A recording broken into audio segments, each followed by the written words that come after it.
Kenny Veach M-Cave mystery, the latest shocking news, updates, ongoings and developments in the case.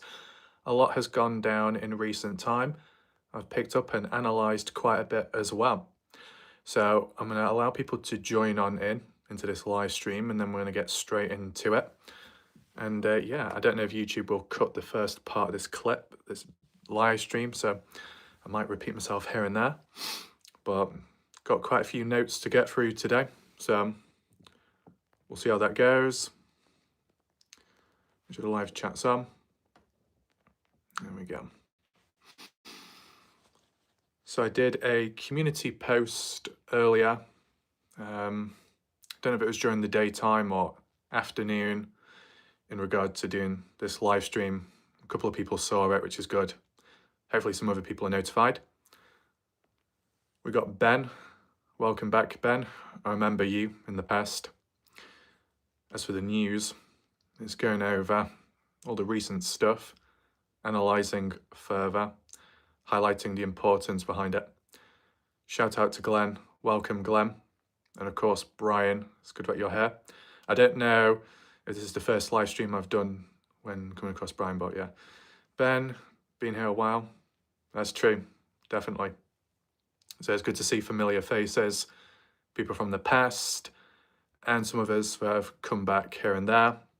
And it's just crazy, isn't it, how after all this time, all of a sudden now there's videos, there's analysis, updates, and all kinds of stuff going on almost on a daily basis. What you got to understand is some parts to do with Robin, the so-called fake Robin.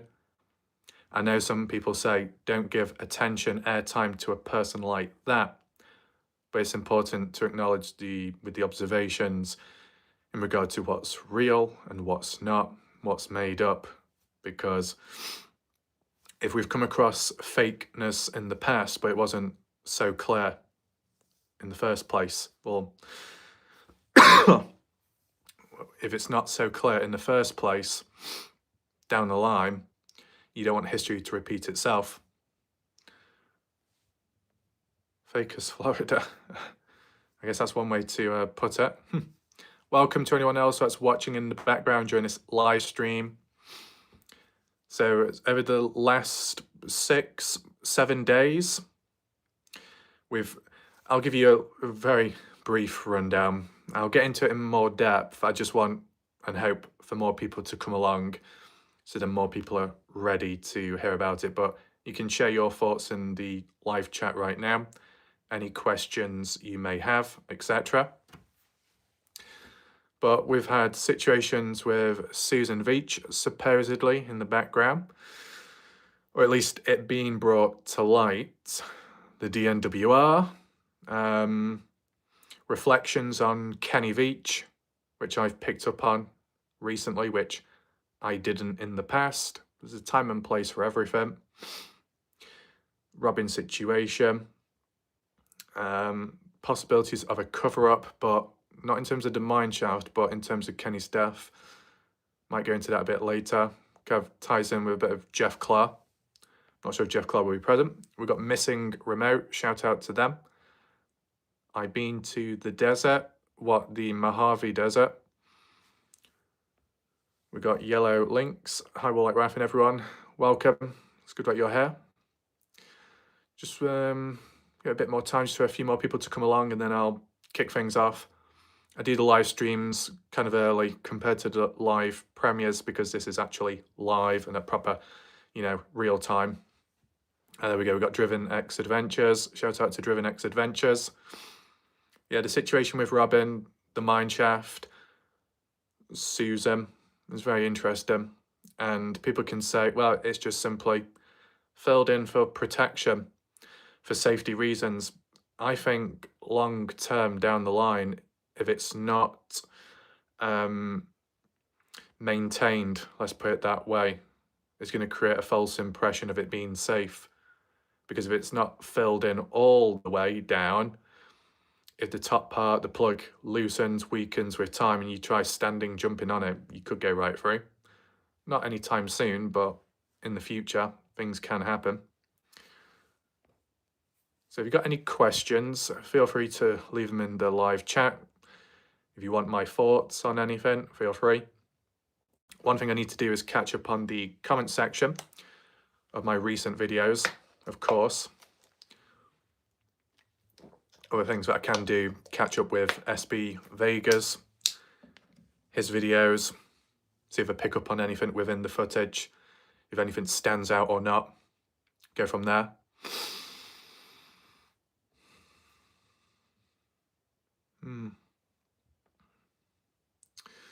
So yeah, very interesting. Welcome to the other people that have joined along.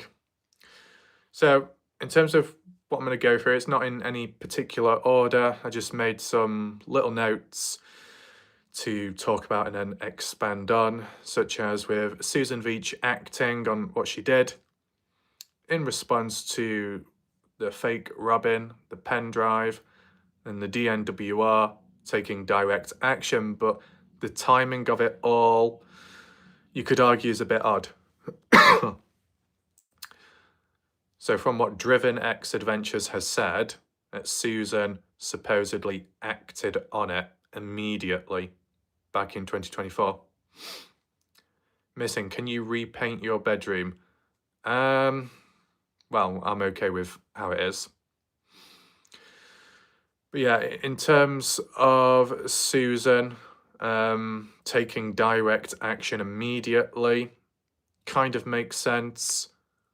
Some can say it's dodgy or suspicious, but in the moment, it does make sense, you know. And I think, I don't know if it was the week before that I did do the original video just analysing the mineshaft and what's been filled in and what's been removed and taken away.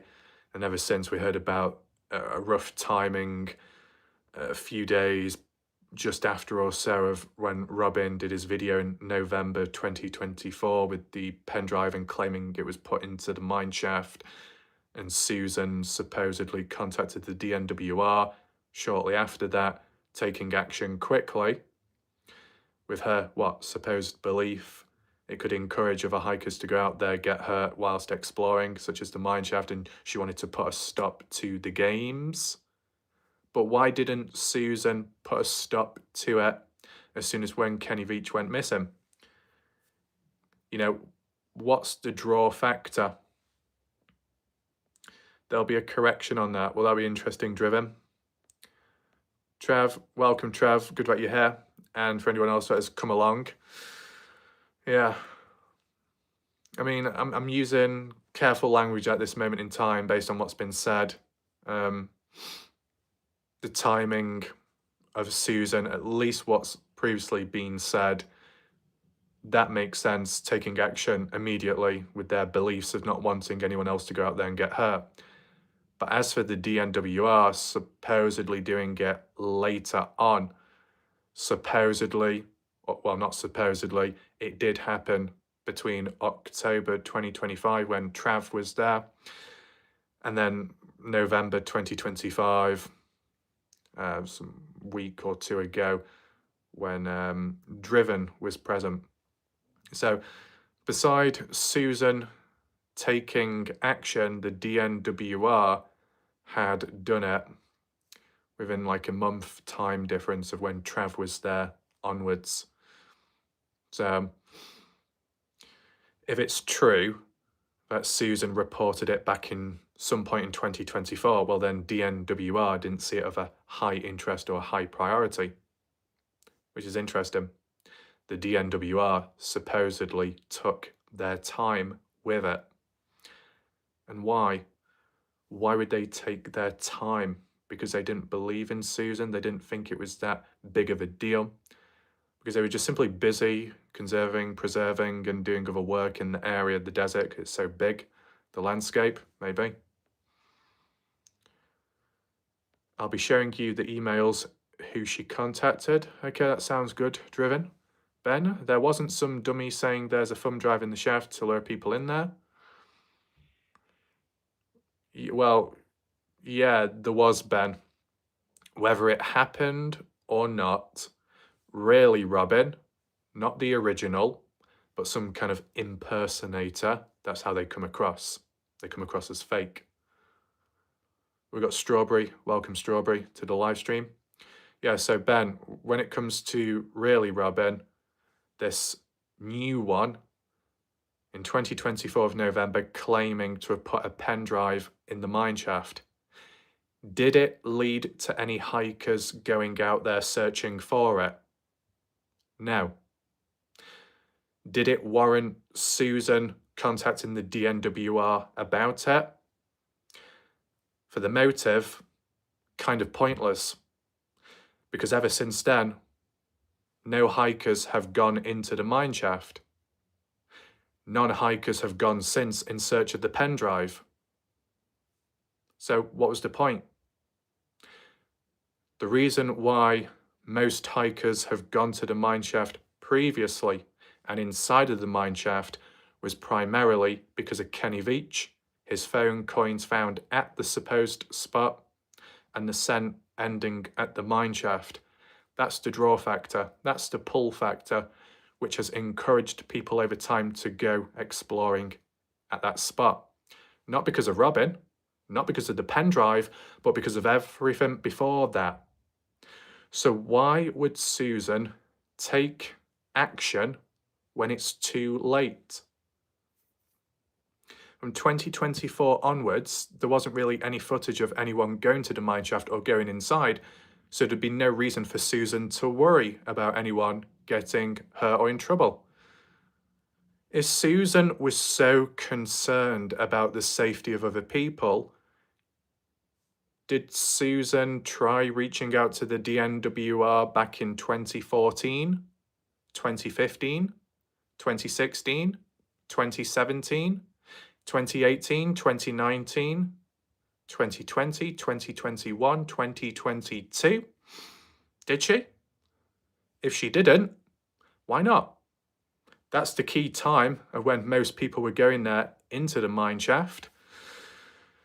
And off the top of my head, people that have been into the mine shaft would be Jeff Clark, 2017, Off the Trail, 2018, 2020, Outpost Mojave, Off the Trail returned back again at a later point, I think in 2020 as well.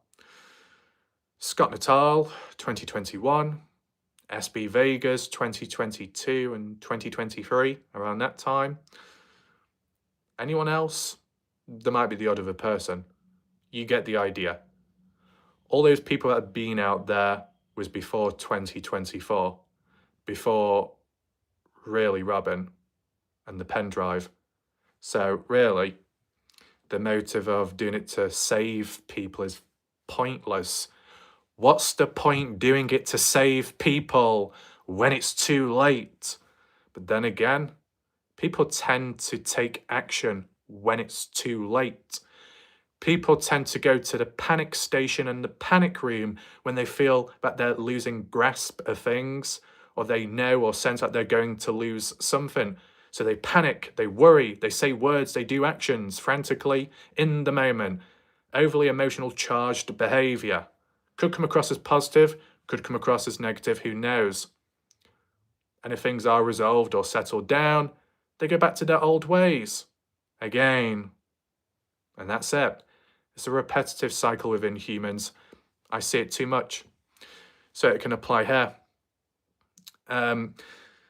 If it wasn't the motive of saving people, protecting people from going into the mine shafts, what the fake Robin was claiming, whether he did it or not, by putting a pen drive out there and claiming it is, if anyone took the bait, reacted, took action in trying to cover it up, taking it away, stealing it, whatever, then it would come across as whoever is trying to cover up the mine shaft and there's supposed evidence in there and they're doing it for that motive, kind of hints or implies that they don't want the truth to be found, they don't want the truth to come out.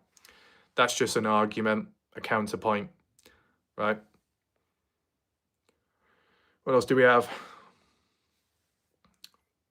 Despaired Speed, welcome to the channel. Says both Robin and fake Robin thinks deep or mysterious. It just comes off extremely cringe. We got Vesna, welcome. Okay. Yellow links, what happened to the original Really Robin? I did do a video about it in the past, a Q&A before he disappeared, and he did answer me. There is a video on my channel if you want to look for it. But I'll try and give you a summary right now. So, the original Robin, when asking questions, he basically said he wanted to take a step back from social media because it was interfering with his relationship with God. Supposedly, he was quite a religious person. With whatever he took part in and activities, religious-wise, who knows. And that was pretty much it. Fast forward some years onwards, one of Robin's supposed friends reaches out on Instagram, but also reaches out to Susan Veach on Instagram. Then communicates to me about it and says about how, yeah, my friend Robin, he's going to do a video, he's going to do an upload, he's going to show his face again and explain everything. Never happened. Yeah, but what about this alternative Robin account coming up? Well, it didn't link with what was originally promised. But once again, humans can be a disappointment, are they not? Over-promise, but always under-deliver. See, that's the difference between me. I under-promise. I don't want to get too far or ahead of myself. And I try and over-deliver at times. But then again, I'm just different. Keith, keep up the enlightening yet entertaining content, Mr. Rav. Appreciate that, Keith. Big shout out to you. Got a handful of stuff to get through. But yeah, welcome to anyone else that has joined along. The latest news, the shocking developments in the Kenny Veach case, M-Cave mystery. The timing of Susan acting fast, but the DNWR supposedly acting slow implies it wasn't on their priority list. It wasn't that important.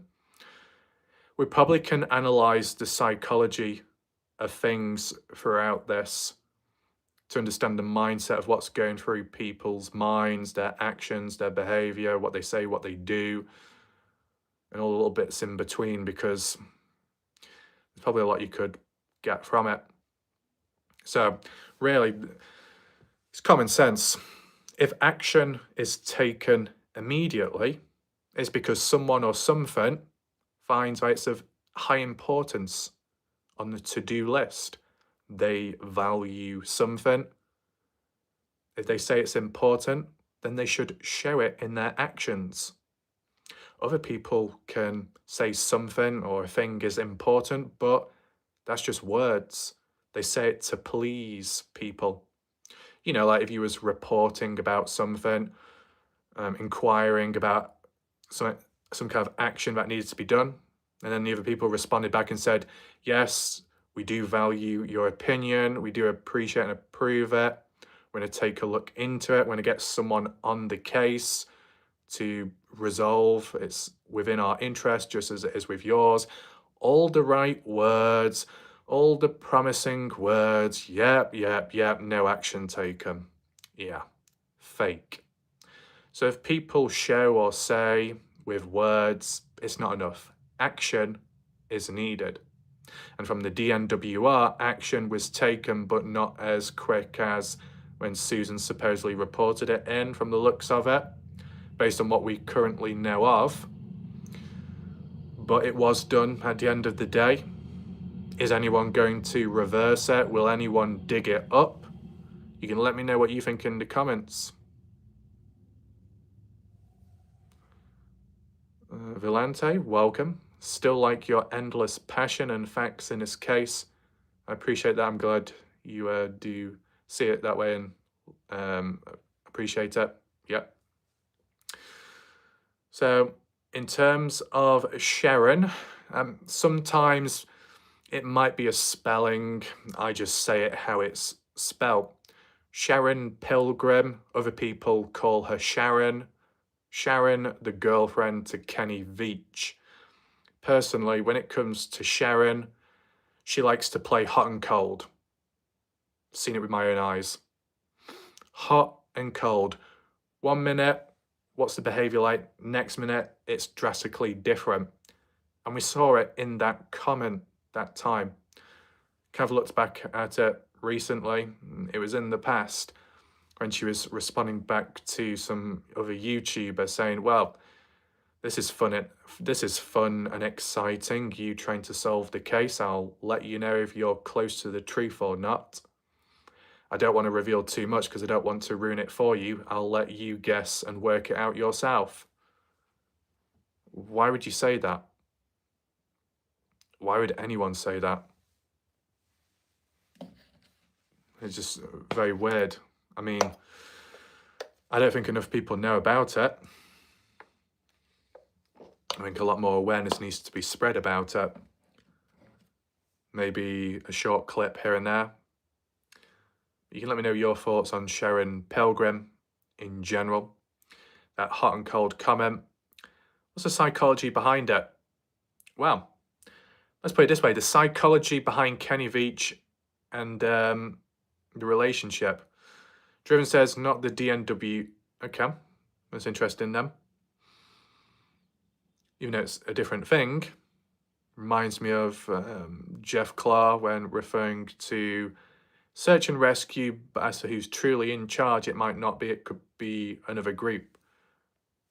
These additional groups and presences of people out in the background, which we may not know of, is interesting. Almost every single person involved in this case is just so weird. I mean, that is a kind of a fair observation to make.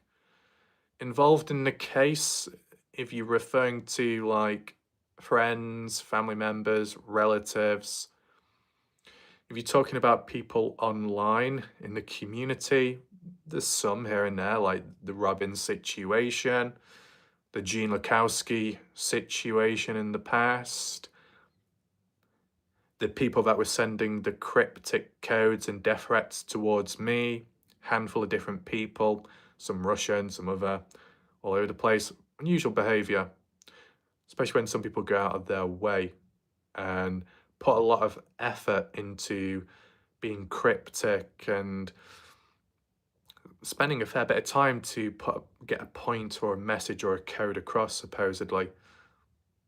Some people could see it as a game, some people could see it as messing about, but you got to look a bit deeper, as in when people are putting more time and effort into messing around, are they taking it more serious? They can be more problematic. A person just messing about, childish-like behaviour, degenerative, it's over and done with. But those that take it too far or try too hard, what are they really getting out of it?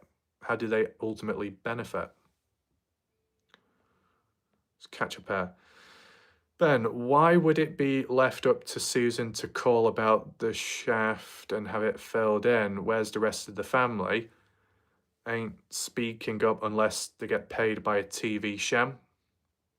I mean, as for Susan Veach also appeared in that documentary type interview thing along with the rest of the Veach family and so on. But outside of documentaries and official stuff, not once, to my knowledge, have the family spoken out public. Susan Veach came about public, but that was around at the time of when me, Mr. Catalyst, was the first one to do that video on the supposed CCTV footage break-in, which supposedly showed Kenny Veach on camera. That's what brought Susan to YouTube and just in the open. You never know, you could see Ghost from the past return in the future. Anything's possible. We got EJ, welcome. Ben, yeah, they hacked up her interview. Supposedly, yeah, Susan said she was going to say this and that in the CCTV, and I don't know. I think the documentary was before that missed call on Facebook Messenger by Kenny's profile, so it wouldn't link there, or it wouldn't be included. But as for other things, what Susan wanted to say and was going to. But the producers ended up cutting it out, editing it, making her look bad. And you don't have to trust or you don't have to believe in Susan Veach, but I can relate because I myself featured in a Paramount Plus US documentary on the Dylan Rounds case without my consent, content used, cut up, done out of context, made me look bad. I followed up with a response video on YouTube, just clearing everything as soon as possible. But yeah, when you've got all the footage, you've got the power to export it, you've got the power to edit it, trim clips, edit bits out. I did it myself. Consent was given. When you ask, is it okay if I do this, and if it's okay, I do that, in a light-hearted way some years ago with people that had a good sense of humour. It was all agreed upon, it was all fine, no issues, nothing broken. They were aware of it, what was going to happen, and it was just like little light-hearted moments and edits with voiceovers and stuff. Found it funny. To some extent, it sounded quite realistic. There was one where I did an edit of where I was almost like on the phone having a phone call with somebody else, and that's not like me because I don't really do any phone calls whatsoever. Sado. But on YouTube, some kind of crossover, it looked realistic. Some people actually thought it was real. So when you've got actual professionals behind a documentary with footage of someone saying important stuff, and if the family overall or immediate family have the final say of what is included and what shouldn't, Susan could have been put aside. The unpopular one in the family, extended family, within the documentary could have been, I don't know, silenced to some extent. We've got Roots, welcome Roots, caught alive whilst it's on for once. That's good to see them. Glenn, it clouds things when you get older fakes, too many idiots. True. For their own personal reasons, and not all reasons are made clear. I don't know. I mean, I can repeat myself later if anyone does miss out, because some stuff is very important. But the psychology behind Sharon Pilgrim, the supposed girlfriend to Kenny Veach, a relationship. And to be honest, there's certain aspects and outlooks where you don't need experience, you just need common sense.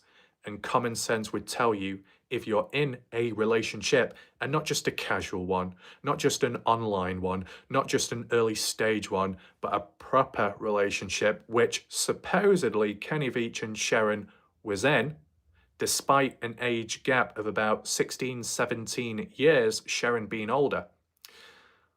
The situation between Sharon and Kenny is a bit blurry, as in Sharon appears for the first time after Kenny's disappearance and whatnot. I think it's a few years later. Was it 2018? I don't know. And said, I am the girlfriend to Kenny Veach.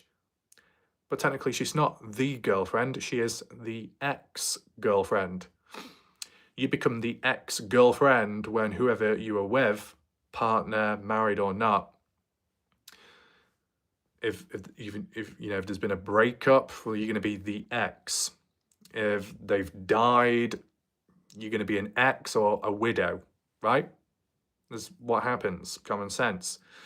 So to have a certain title where you claim to be of a significance to someone out there who could be dead or is no longer with you, at least. It's like you're trying to keep the memory, trying to keep something alive, whether that be a defense mechanism within the mind, pretending that you're still with someone from the past, pretending that you're still in a relationship with someone who's no longer with you or alive. It could be a level of delusionalism. It could be a level of denial. It could be a level of grief. There's different ways of looking at it. But would Sharon be experiencing those things? There's a chance maybe not. Because with her experience in the mental health field, and to some extent her mental capacity, she would probably know the ins and outs and how to act and how to feel and what to do and all that. They might be able to help themselves, but can they help someone else? And that's what the interesting dynamic and the psychology behind the relationship between Sharon and Kenny. Whilst it's fair to say Kenny may have had struggles with time, was the girlfriend there for the boyfriend when it was needed? Sometimes with relationships, it can be heavily one-sided, where one person gives everything and gives all, and the other person just takes, and does not give back. It can create a very bleak, blurry, uncertain environment, not healthy whatsoever. There needs to be a balance. Driven says, sugar mama. And to some extent, that's how it comes across. And I think that Driven, I think there's been some people in the past that have implied that too. Did Kenny Veach benefit from Sharon? If he's still alive and being helped in the background, well, then you could argue that. But at least basing it up to just before his disappearance, was Kenny Veach actually helped? See, reality is in different situations, it can vary, but I think there's like a hierarchy, okay? Strangers, what are they going to do for you in life? They can surprise you at times and vice versa. Yeah, good things can come, but also bad things. And most of the time, nothing. Stranger, trust, you wouldn't expect that. A closeness, communication, you wouldn't anticipate that. Then colleagues, people you work with, clients. There's a bit of a rapport built, a bit of an understanding. You talk, you share, you listen, you lend an ear, etc. But you're not going to show your true self to them, and you're not going to say certain stuff to them. You're not going to open up or be personal or be vulnerable, because there is like a work-based professionalism, etc. You can get conflict of interest between a boss and an employee, or some person in a role, self-employed, with a client, conflict of interest, whether that applies to Sharon, Pilgrim and Kenny to some extent externally, you could say. Then above clients and colleagues, you'll have friends, basic friends, but you're somewhat close to and hang out and do stuff with. And then you've got best friend or best friends, where you're much closer, you say more, you're more communicative, right? On a deeper level. And then maybe somewhere on that list you've got family, depending on how well you get on with family, of course. How well did Kenny get on well with his family? Kind of a bit of a mystery. But basing it off that, family and how you interact there, you could be the most comfortable, you could be your true self, depending, because it's different for everyone. Show your true self and to say what you truly think and express. And then above family, or it differs for other people, but let's say above friends or above best friend, you could have relationship, you could have partner, you could have all that. And in the situation with Kenny Veach and Sharon, not married from the looks of it, but just in a relationship, was it a deep one? Was it a casual one? It's about understanding the backstory as to why and how Kenny Veach ended up the way he did. Because just basing it on the concept of if he did set out there and if he did struggle, what the hell was the girlfriend doing? Because in life, as said, sometimes it can be one-sided in a relationship and sometimes the support is there, but the other person can't support the other. The other person is incapable or emotionally unavailable to whatever extent, whatever's going on. As for Sharon, were they emotionally unavailable? Were they incapable of helping? Based on their role in the mental health field, based on their roles, I believe, with real estate and homelessness, it kind of ticks the boxes all for Kenny Veach.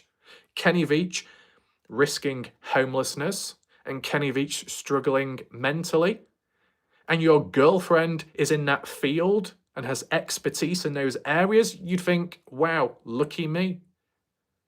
They're going to catch my fall. They're going to help me when I need it most. And did they? On the surface level, not from the looks of it. Doesn't look too good, does it? Of course, behind closed doors, not literally, who knows what the situation was like between them. Look, there's been some people with time which have theorised, come up with the idea that was Kenny Veach taken out by Sharon Pilgrim. That's not what I'm saying, but some people think that maybe Sharon directly or got some people or someone to take Kenny Veach out. But why? I can't remember the exact reason, but you got to look at every angle at least. You don't want to dismiss anything just in case. I did do a video in the past where Kenny Veach was referring to Sharon, but at one point in the video he referred to her as girlfriend, and then at another point referred to her as a friend. Oh my God. And that's when Kenny Veach is alive. So at one point, Kenny Veach was calling Sharon his friend, not girlfriend, not partner, but friend. And then Sharon, once Kenny's out of the picture, says, I am the girlfriend, not the ex, not a friend, but I am the girlfriend. What the hell's going on there? As said, it's like when people claim a title when the other person isn't around to speak or defend themselves. Do they gain glory from it? Do they gain attention? Is that why some strangers online at some point randomly said, I am married to Warlight Ref? No, you're not. No, they aren't. But did they say it for attention? Maybe. Did Sharon do the same thing?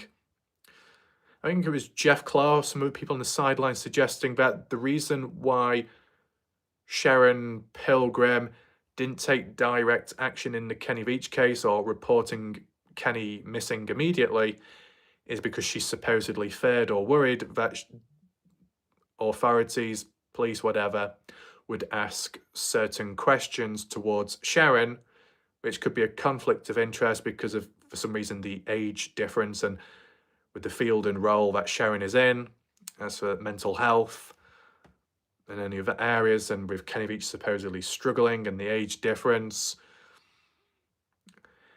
It's just what other people are saying from interpretation. I guess it depends what role. I guess it does depend what role. If it's a situation where you're in that job and role and one of your clients or patients you're seeing, and then you develop a relationship with them, that could be a conflict of interest. That could be a breach of professionalism, a breach of certain guidelines, ethically speaking. Not that it's done with intent, but it could come across as breaching confidentiality, breaching trust. You know, you're there to provide a service, the other person is there to receive help. They're supposed to be in a safe space where they can open up and reveal stuff. And then if the other person, or it's perceived as that, to take advantage of the patient, it can get a bit awkward. They could be disciplined, they could be struck off, the license could be taken away. Is that why Sharon, in the mental health field, didn't want to take too much action with Kenny and his disappearance, as some people suggest? Well, if that was the case, then why would Sharon appear in the documentary and show her face and say who she is, and then leave that comment online about being the girlfriend? That's quite open and big about it. You announce that you are the girlfriend, you announce you're this and that to Kenny and talk about all the stories in the past. You point yourself out there online, you're bringing attention and questions to you. So I think for the people online that question and say maybe Sharon didn't want to speak out too much because of conflicts of interest and with the mental health field and her professionalism possibly being broken, I don't think it's that reason, personally. I just don't think that's the problem. Whew, it's a little bit quiet tonight, a little bit disappointing. Well, we'll see how it goes. If it's very quiet, I'll say so much and then I can always save it for another live stream at a different point in time. I mean, I did the post earlier.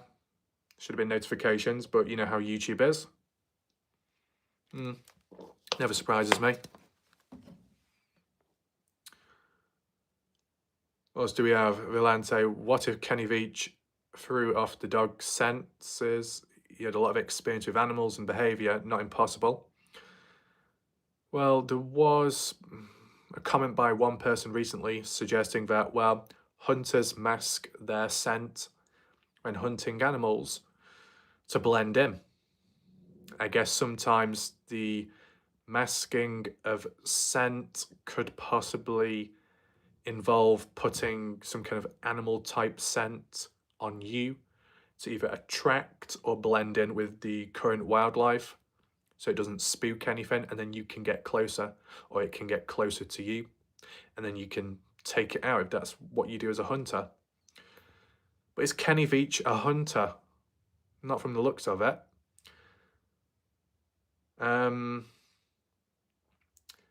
For Kenny Veach to think, right, I'm going to go to the mine shaft, I'm going to leave my scent up to the mine shaft, and then I'm going to spray myself or mask myself to confuse dogs, to confuse search and rescue, and I'll go on further. Why didn't Kenny Veach do that the moment he set foot out of the car? Why would he decide to just do it once he got to the mine shaft? Why does everything have to be at the mine shaft? Why do things have to be dropped at the mine shaft? Why does the scent have to end at the mine shaft? Why did Kenny Veach have to start his video at the mine shaft and miss out the 3 to 4 hours on foot beforehand to get there? Why does it feel like the origins refer back to the mine shaft in terms of before he went missing and after he went missing, and activity ever since?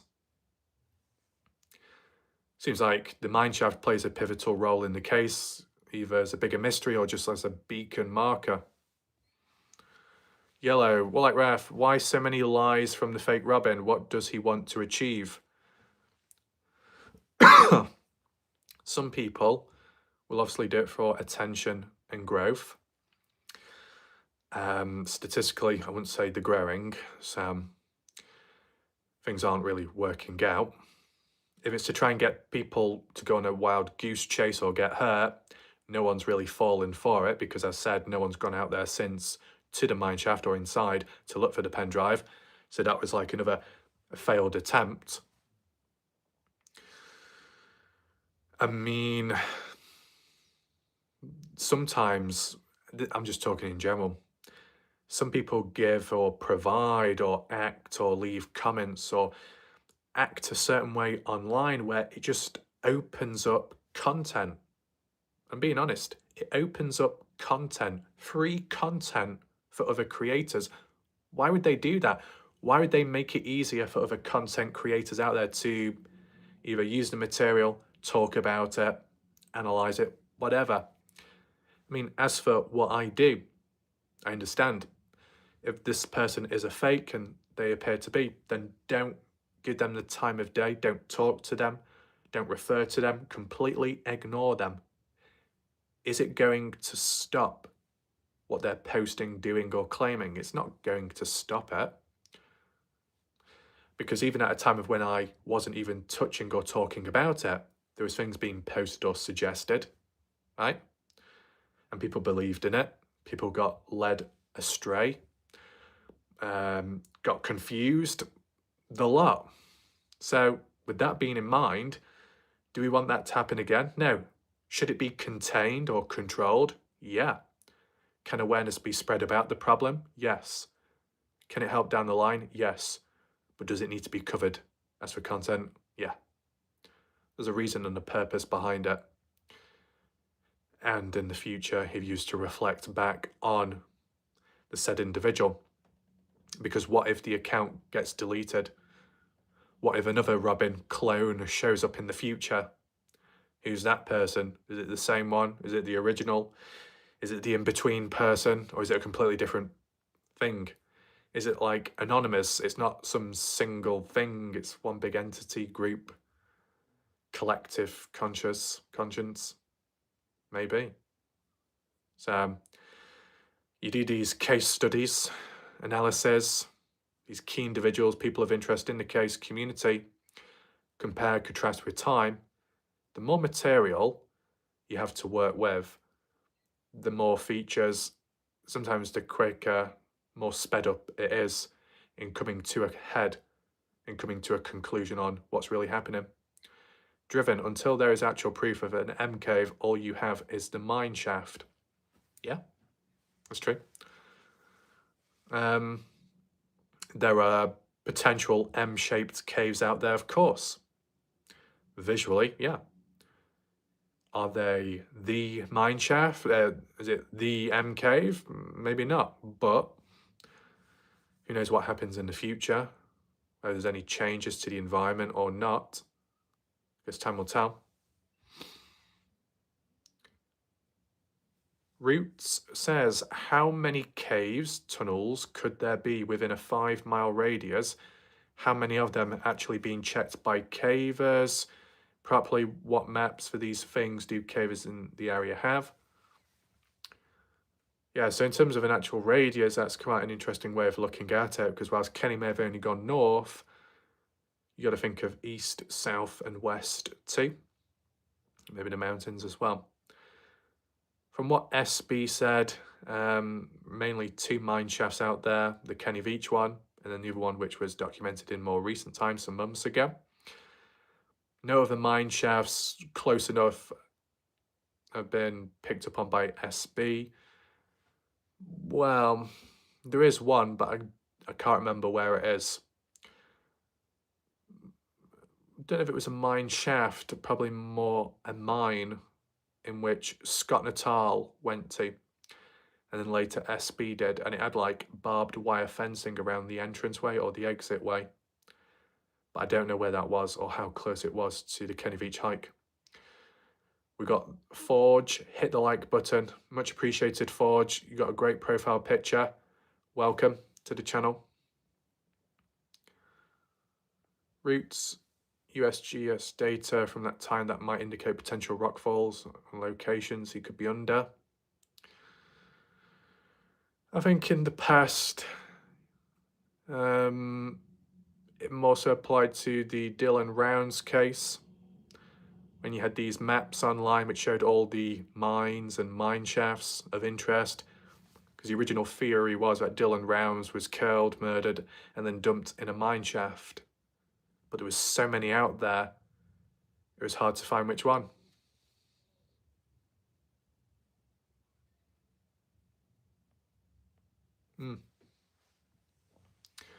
Welcome to anyone else watching in the background. You want to rewind back, feel free to do so. If not, I can always recap stuff. If you have any questions in regard to the case, any questions in regard to me, feel free to drop them if you want. Hopefully we'll see a few more people show up a bit later on. Time's getting a bit on. Forge, they found Dylan Rounds, that's true. I was the first person online to actually reveal the location of where Dylan's body was found at. There was a few clues and hints given in the background. I pieced it together, did a map analysis. First one to do that, but not many people know that because obviously the video just didn't get the reach, or people just didn't find it. But based on facts and the stats and the date of when it was uploaded and done, it was really early on. One thing I did notice in regard to one person back in the Dylan Rounds case, Lance Kelly, Earthworm Infotainment, they've deleted their YouTube channel since, which is a bit strange. They were called out in the past for certain things, claims made, who knows. But there's a little observation, that's what's going on in the background. Anyway, where are we at? Gone quite deep. So the last point that I was referring to was Sharon, or as some people call Sharon Pilgrim, playing hot and cold, making it seem like it's one big joke, the case. It's not that important or deep. Allowing people to guess like it's a game when it's no game, no laughing matter. And the psychology behind it, would a girlfriend have this attitude towards someone? Mia Maven shows up, welcome, at the right time. Just so happens that I'm once again somehow talking about the psychology behind it. This time round, Mia, the psychology behind the relationship of Sharon Pilgrim and Kenny Veach. Maybe I can go into it a bit deeper later. But yeah, perfect timing. There's any recaps you want, Mia, or in terms of certain psychological themes, Mia, applied in a Kenny Veach situation, or between Sharon and Kenny, the relationship, the psychology, if there's any crossovers you want me to talk about or look into, I can consider that. But the other points which have come about, which are just as important, is Kenny Veach, his multiple hikes out there. In October, his recorded hike, his video on YouTube, as he was approaching Picture Canyon, or just before he did, when facing that way, he said, "I've been down here 2 other times in the past." Well, Kenny Veach claims that the M Cave is down Picture Canyon, and he has walked down Picture Canyon previously 2 times. One of those times he must have encountered the M Cave, and then the other time he was completely clueless to it. The more times you go down an area, the more familiar you should be with it, and I don't know, the higher the chances that something could happen when down there. Oh wow. We've got Bunny Harris. Welcome, Bunny. Welcome back. I do remember you, definitely. Bunny says, "I think if it wasn't for you keeping all the evidence on an even keel, this Kenny Veach case would have gone into an orbit by now. Do you think someone somewhere has made some money out of this case?" I guess it depends in which way you look at it. In a manipulative way, who knows? In terms of a passive thing, that would just apply to on different platforms as well. Just content creators, also bigger YouTube channels, which will cover the case, tell the regurgitated story. A lot of people watch, and then growth from there, but nothing personal, just a case and then move on to another case and so on. Beside that aspect, I don't like the idea, or I'm not as good as at storytelling from start to finish. The capacity and the load of trying to cram it in within a short time frame just wouldn't be practical. My style is get a brief understanding of the original story and then expand on it and see where it goes. But with Bunny referring to how I've been able to help keep it glued together, I appreciate that. Because it just comes from the mindset of, because I know, and from my experience in general, not everybody has it under control, and it doesn't just have to be YouTube, it doesn't have to be true crime, it doesn't have to be mysteries, it can be really anything. When humans don't have it under control, or when humans don't make an effort or try, someone's, not always, under certain circumstances, someone does have to try and step up, or try and do something at least, try and contain something, try and predict before things happen. I guess true crime, experience there, and seeing what can come about. Taking action before it gets worse or implodes, the same can apply here. And I guess the more consistency and frequency on the case, more now than ever before, there's a bit of a tighter grip of stuff in being able to keep up, in being able to observe and pick up on things. Oh, is Mia writing a script down as for bullet points of what should Warlike Ref talk about next. Forge. Oh, just when I was about to say that, Mia does comment. Forge, I wouldn't put too much weight on anything that really Robin stated. I firmly believe he was a clout chaser attempting to manufacture evidence, but realised he wasn't going to get away with it. That's a fair point, Forge. But Sean Hallhiker, original hiker, felt that Robin was more than that, as in maybe to do with police hired individual. But beside that Robin, this fake Robin, they're still trying to convince people. Mia, there's so much to unpack. That seems to have been a toxic, or at the very least a dark codependent relationship. Yeah. See, the thing is, it depends how it started. I think that's one key thing, Mia. You get, I'm just talking in general, but this can cross over to Kenny Veach. you get into a relationship, are you aware of the current situation, the current picture and environment? Are you aware of the other person? Is there an understanding? Is there clarity? Is there communication? Not always the case. One person can lead the other person on. One person can find it hard to articulate or express, which leaves the other person in the dark. And when you're in the dark, you don't know what to do or what to say. Mistakes can be made, misunderstandings can come from it. Was Kenny Veach, if he was struggling, the type of person to have been broken, to have been down, to have fallen in the arms, metaphorically speaking, with Sharon? Or did they meet at the right time when both parties were perfect, functioning and stable? I mean, give me a second. One, whether it applies to Kenny Veach, because I said it dates back to the father's suicide, how it impacted Kenny mentally and down the line onwards. Maybe Kenny met Sharon at a low time, at a vulnerable time. Sometimes people can meet someone when it's needed most. It might not be the right time, but it's with the right person. You can't predict or plan when things are going to happen, or when worlds are going to collide, or when forces, presences meet as one.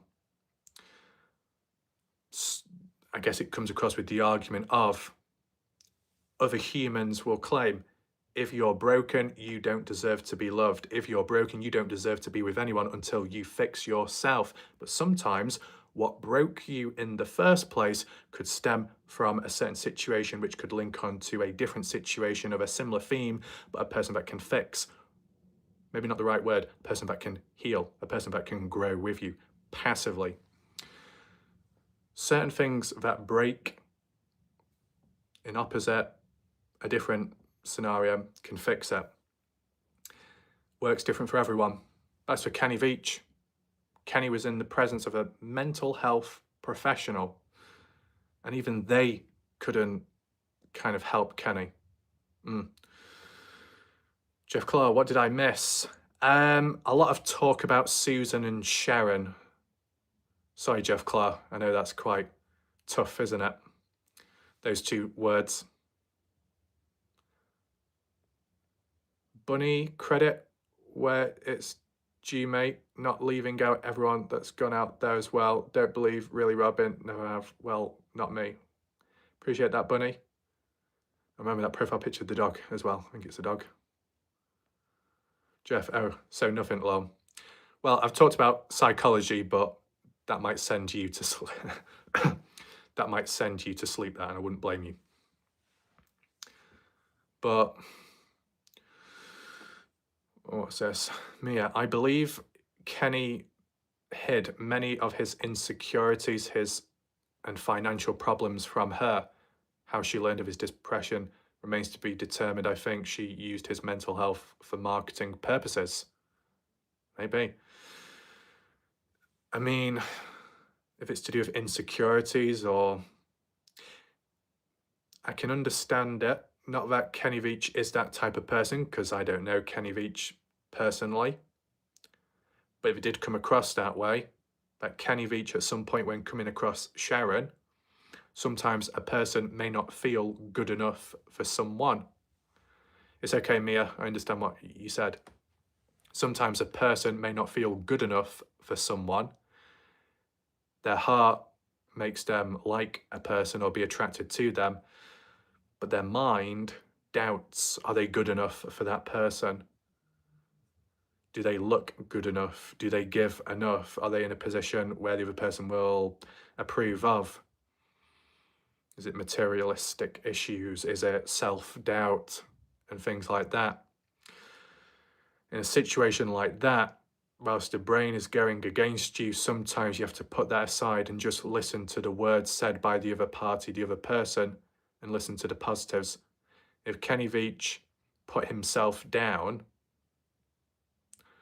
that led to breakdown in communication as well as for Sharon Pilgrim. But then again, Sharon should know the strategies on how to get through to someone. Yes, when you're in a relationship, you don't have to cross over psychology and treat the partner or the significant other as a patient or robot. You know, you're supposed to treat them as who you know and who you're close to. But, you know, if you're in a position where you've got more of a mental capacity, you've got certain measures, picking up on signs and signals and really anything else in between, encounter measures, strategies, coping mechanisms. If you are an expert, you should know how to deal with the situation or how to get through to the person. Just because you're with someone doesn't mean that you will know them, or you might think that you know someone, but they could be a completely different person inside, or the side that they show you isn't the side that they really are. People can hide stuff, people can mask things to protect themselves, to protect the other person, to not push anyone away, to not scare anyone off. Did Kenny Veach mask himself when around Sharon and only showed certain details and opened up to some extent, so Sharon wasn't able to do much? Makes you think. On the surface level, without much context, you could say, well, mental health expert with property, Kenny Veach struggling in those two areas, why didn't Sharon intervene? If you claim to be the girlfriend, you're in a relationship, emotionally, physically, you should care about the other person and look out for them. Unless Sharon was incapable, had their own mental issues, psychological problems where they were just incapable of helping the other person, they're restricted. But if they were that incapable, then they wouldn't be working. If they were that incapable, they wouldn't be in those roles or fields. So yeah, people can use the excuses, oh, I'm busy, oh, I'm this, I'm that. Are you really? Some people will use excuses as a means of leniency or buying them time to come up with the next excuse to be treated more leniently. There's a lot of manipulation that can go on.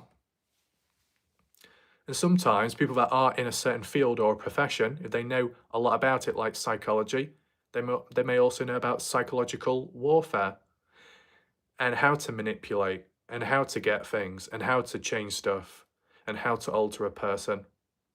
Doesn't always have to be military-related psychological warfare. It can just be civilian psychological warfare.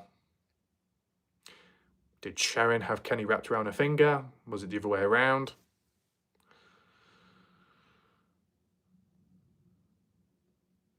I'm just going to catch up with the comments quickly. Even after Kenny disappeared, people claimed it was because he was going broke. The house wasn't foreclosed on. No one hoaxes for a decade over a house payment. If there was some kind of staging, it would have to be for deeper reasons, of course. But in terms of a cover-up or staging in which something had gone wrong previous, like you, Jeff Cloud, suggested, as in military equipment accidentally killing Kenny, being covered up as something else masked, that can link to the Presgrave case theory, which we'll get to a bit later. Thousands of people go bankrupt every day and don't hoax their disappearance. Mia, yes, one would think that Sharon would have the strategies and ability to help him. Her actual profession or medical expertise is unknown. See, like, in my position, am I a psychologist? No. Am I a therapist? No. Have people assumed that I am in that field? Absolutely. Just because of what I've said in my videos and how I talk. Some people have genuinely thought that I was a psychologist or I'm in those certain roles. As officially, I am not.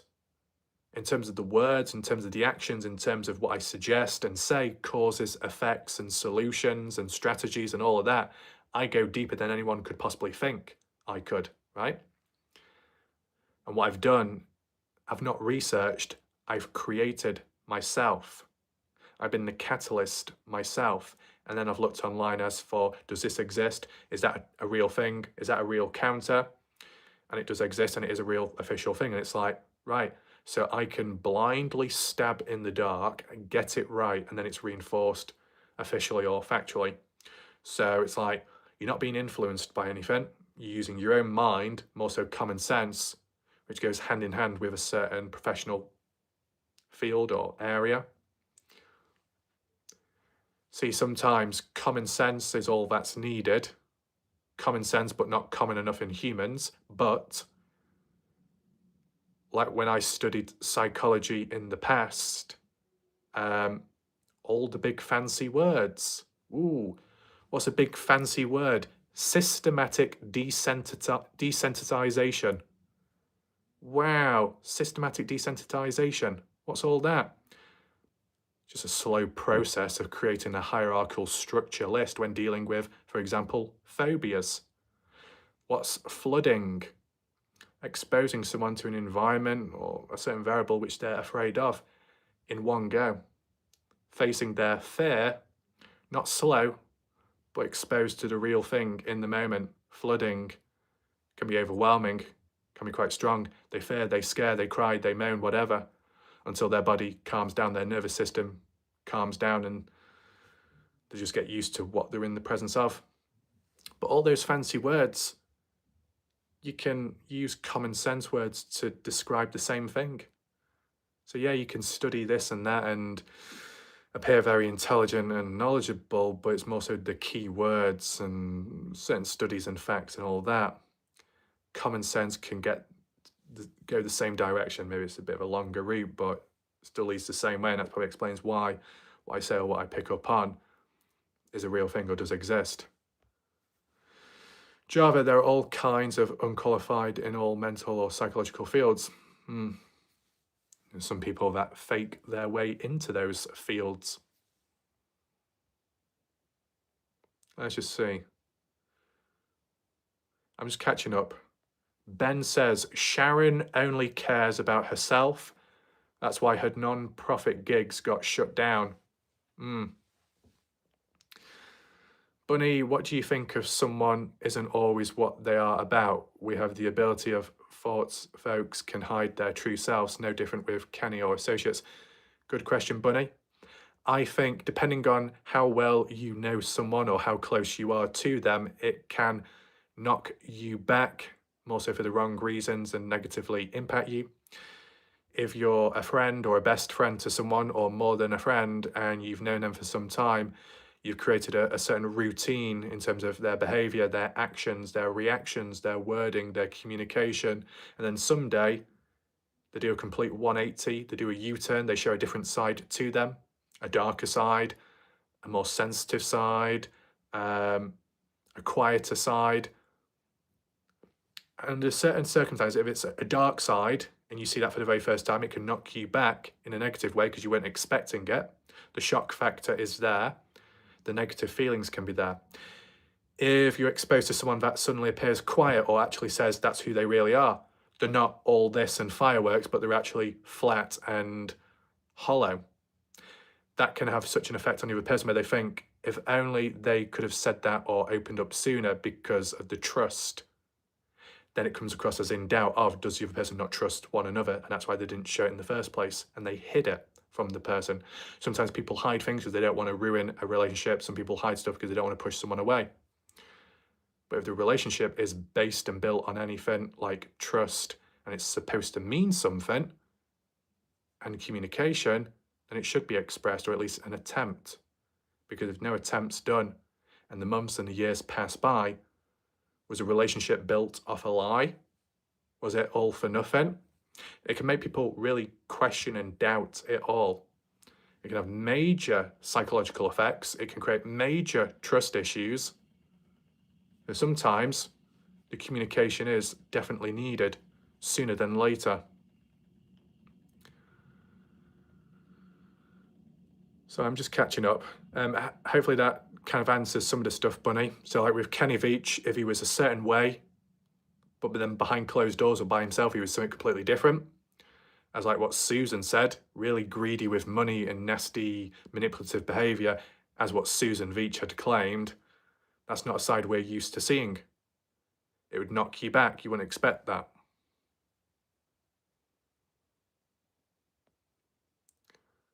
Jeff, Sharon was getting too involved with the homeless and drug addicts in Vegas. Mia, if she was a licensed mental health practitioner, it becomes a question of ethics as to why she didn't provide resources for help, allegedly, of course.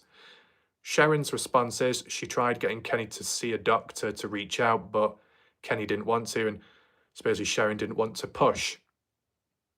You don't want to push someone, but doesn't there come a time and a place where there is a bit of push? There's a bit of push, pull, tugging. Sometimes there can be fights. Sometimes there can be aggression. Sometimes there can be disagreements. Sometimes there can be tension. But isn't that better than nothing? Because it actually shows that one person cares about the actual other person. When the other person isn't able to care or think in the moment, the other one can. It's when it shows there's some tension, there's some pushing, there's some questioning, there's some fight. One person's fighting for the relationship, one person's fighting for the other person's health. What's the other person doing in response? Are they fighting for the relationship too, or is it one-sided? That can have its own problems. But if a person can't fight because they're just not healthy or able, it's for the other person, within reason, depending on how close they are, to try and step up and be there as a form of support, a beacon. And if Sharon was in that role, or could have been, who better? Person in the mental health professional field. And yet, it supposedly wasn't enough.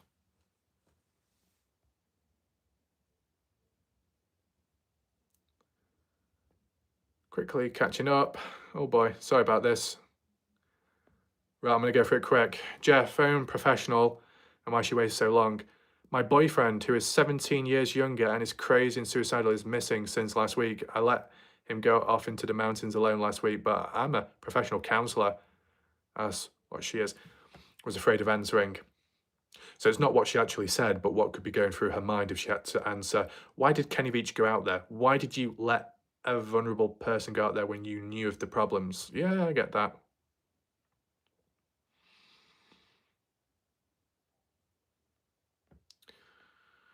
Java, there are all kinds of unqualified in, we've seen that. Given the proximity to Area 51, it's a much larger chance of something happening to him that way over a hoax. I would think he had an accident and animals got his body before the military got him. If the scent truly ended at the mine shaft and animals got to Kenny, then his items would have been left there, and not all were, so where are they gone? Being in that field doesn't mean qualified. Jeff, bingo, it is border related. I'm sure a video can be done at some point on that. Jeff, animals doesn't explain a missing body. There are no bears or no anything. And, you know, even if the body disappeared because of animals, bones scattered about, it doesn't explain the missing items. Not even considering the gun and gear. Forge, I also think that the video of him stealing the iPad is just a video of someone else. Why did Kenny break in to just steal an iPad? To just steal an iPad, or as an afterthought? Mia, you may not be a professional psychologist, Raf. You do pose high emotional intelligence and is seasoned in effectively dealing with life. That's a rare tool to connect with people more than any doctor. I appreciate that. And in terms of those tools, I do have the ability to disconnect in a certain situation, in a difficult situation. And it might not seem possible, but I actually am able to disconnect, depending. That might also be because of what's been done in true crime cases. If you are emotionally connected, then there's going to be a tunnel vision behavior. There's going to be a biasness. You have to eliminate that.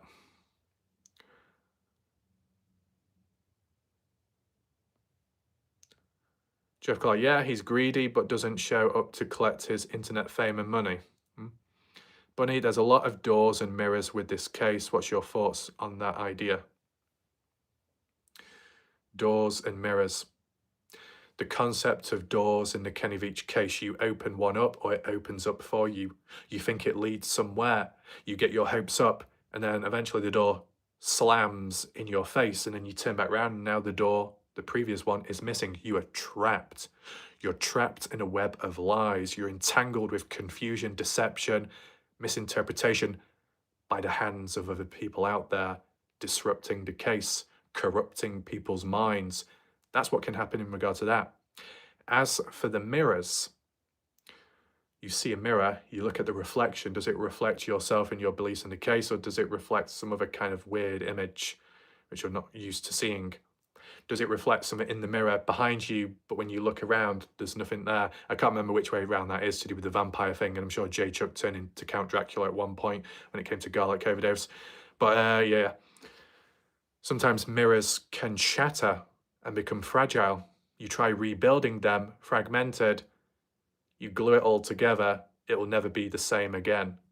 It'll never be strong enough. It will implode on itself. It becomes fractured and fragmented. Lots of nodes and memories all over the place, trying to scoop all the pieces up to make sense of what's going on. A puzzle within itself.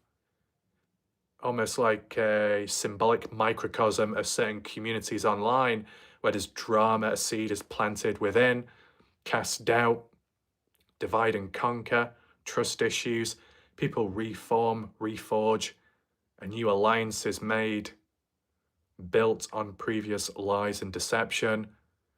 It's the shattered mirror effect. It will break again and again and again. Once it becomes structurally unsound and weakened, it'll never be the same again. That's how the Kenny Veach case can be if it's not controlled or contained. And at this moment, I would say it's somewhat stable. Lots of different theories and ideas all over the place. And that's the key thing with these doors and mirrors, Bunny. As long as they're handled carefully, you can enter through a door, but you make sure that the previous door is not shut on you. You keep it open so you can pass back through. You go so far, you venture so far into a theory, an idea without tunnel vision. And if it doesn't work, you can turn back round. In terms of a mirror, what you think you see might not really be there, and that reflection may not be either. You break through that glass and you can see beyond. Sometimes the mirror can be a shield, a mask from the actual truth. But yeah, I'm sure really Robin is going to get really jealous of me in terms of all these supposed cryptic words and lines. Oh my God. Jeff Claw, you were talking about, what, $10 million? I think I need 50 million for the psychological advice which I've been giving out. So I'm just catching up with the comments. The robber is not Kenny. Yeah. Mia dealing with life darkness. Sorry, left that out in my earlier message. No problem. What do you mean doors and mirrors? Symbolism. Keith, like an addict, you can suggest rehab. You can't force them into rehab. Therefore, you have a choice in a relationship. You either continue it, hoping that the individual will eventually seek help, or you leave, which is pretty much summarized and straight to the point. It depends what the problem is. Still, it requires the other person to help themselves, first for themselves and maybe second for the other person. But you do it for themselves mainly. Do they want to get better? Probably. Are they able to? Can they see a way through? That's another situation. Sharon can only do so much for Kenny, yes. But this is the thing. If it's not the mental health part, that Kenny has to do it himself too, as part of some kind of journey. You can be there on the sideline to give support, guidance to some extent. You might not be able to fix them yourself, but you can at least provide that support so then the other person's not alone, no longer having to deal with it alone anymore. Just that little bit of support can give a bit of a boost. It depends if the other person wants to change, if they're able, if they can, if they want. Doesn't always happen. It can put a strain on the other person. That's trying to be hopeful. Just a simple act of just walking away isn't always possible, because once you're connected to someone, it is hard to disconnect. It is hard to pull the plug. But with Sharon, besides the mental health part, if it's to do with the homelessness, real estate, providing housing, and Kenny Veach is going to end up on the streets because he's broke, he's got money issues, he has to sell his house, or something happens and he's got nowhere to live, well then that's something Sharon can help in regard to Kenny.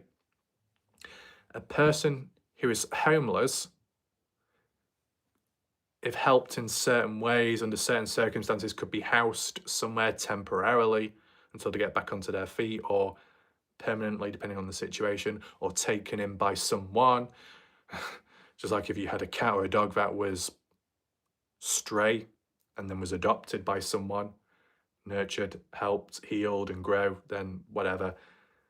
Just a little symbolism that if Sharon can only do so much, just like anyone can only do so much for the other person that's suffering psychologically, if it came to a housing situation, depending on the relationship you are to that said individual, you can help them out in that sense. There's always a time, there's always a place, there's always a moment where someone can help another person.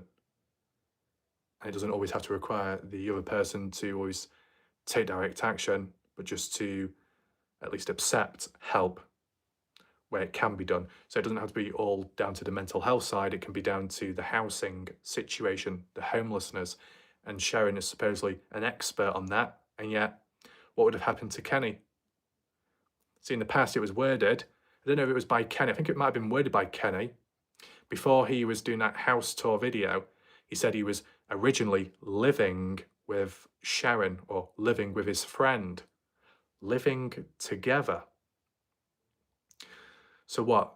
Kenny was living with Sharon as friends, then Kenny moved out, got his own place, and then Kenny was in a relationship with Sharon, but they weren't living together. Sounds like one of the most backwards relationships out there. What the fuck is going on?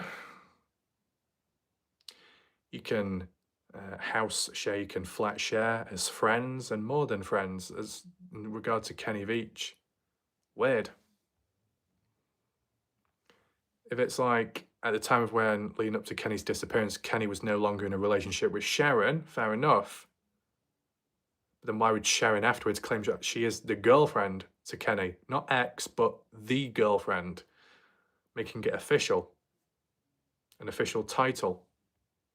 Weird.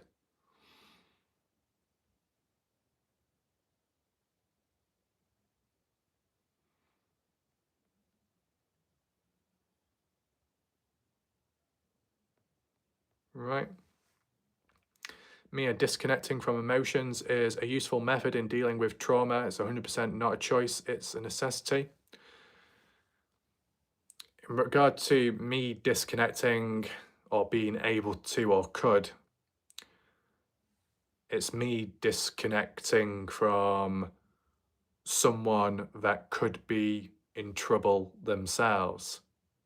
They're unable to open up, maybe in fear or worry of how I might react.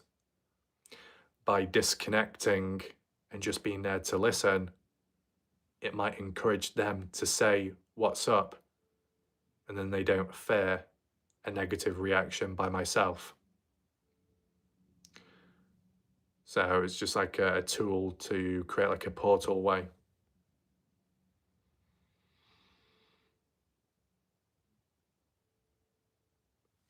But I probably can do a standalone video maybe, highlighting the relationship, the status, the situation between Sharon and Kenny, the psychology behind it, just as a more refined video besides a live stream. These live streams can create new ideas and videos, which is also very helpful. Bunny, what's in the mirror is not always what you see. True. That can apply in a mystery, a case. It can apply in trying to solve something. It can apply to one's own image. If they see themselves in a mirror, they may see, basically, one very small example could be what you see in the mirror is not exactly what you see or what exactly true. That could link to bigorexia or anorexia, where you think you're not big enough, but you are in terms of building muscle. You're big enough, you've got enough. People see that, you don't. Irrational thinking, a mental block, not being able to see it the way other people do. So you keep pushing in an unhealthy way. Anorexia, the opposite. You think you're too big when you're not. Starve yourself and etc. and all that.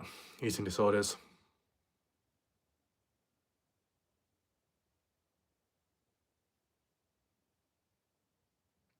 Lots of key comments. We've got Key West. Welcome, Key West. It's good about your hair.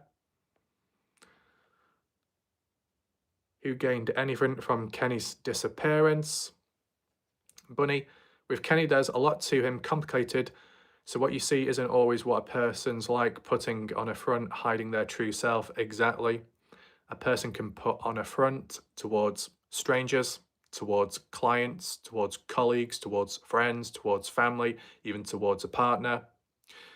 They reserve a piece of their true self, but only they can see and feel. They don't want anyone else to see it for all kinds of reasons. Jeff Clark, only Sharon claims Kenny was depressed. True. Disperse speed. What kind of hikes would you like to see other people go out and do in the future? Any places of interest? Good questions.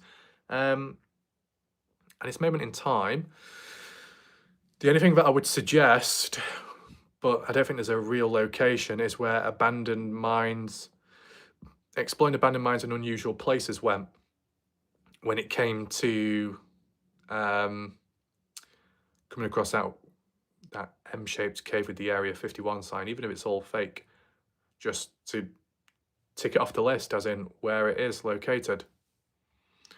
Forge, people are very good at hiding depression. I speak from experience. Fair enough. That being said, if he was depressed, there would have been other signs noted by more than one person. Exactly. Mia, yes, it's thought-provoking being that the girlfriend was the only one to say he was suicidal. His family never mentioned that whilst being interviewed. Interesting. Keith, thank you for your responses and comments, Mr. F, and chat. Gotta go. Have a good evening. Take care, Keith. Good you were able to join along. Dispersed. The girlfriend may have put a hit on Kenny. Kenny's own brother, Ray, never mentioned depression at all. Very interesting. He didn't look depressed to me either. I mean, yes, there's always that crossover of a person can look happy and can be smiling, but are they smiling on the inside? Maybe not. There's other times where someone could look like a right miserable bastard, and yet inside they're quite happy. It's different every situation. Hike to M Cave most miss. Yeah, Jeff, that one. So it can go really deep, the psychology behind it, as in Kenny himself, Sharon herself, Susan herself, the hike itself, what was going through Kenny's mind on the hike. I could even do like a series on the psychology of Kenny Veach, interpreting it, what could have gone on, interpreting it from his mind. Because bipolar, Lightwalker, welcome to the live stream. Well, you got to remember, it might tie on with what you were saying, Bunny. There was that time where Kenny Veach in his house tour video at one point said, well, the type of person that I am, I'm a bit feminine. And some people thought, is he a cross-dresser? Did he change gender? Did he have gender realignment surgery? I don't know. But supposedly Kenny Veach has a feminine side and touch to him. Does it really mean anything? Well, in terms of his behaviour or how he could talk or present himself, it could differ to how he normally is on camera or elsewhere. Trav, where is that cave located, Jeff? The one most people miss. So, Trav, I can't remember which video it was. Maybe I can show you someday if I find it. I'll have to try and find the correct one because I think some adjustments were made. I could even get you a screenshot.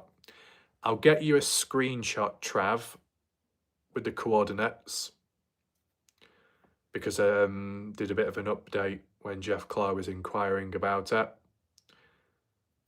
Yeah, I'll do it that way.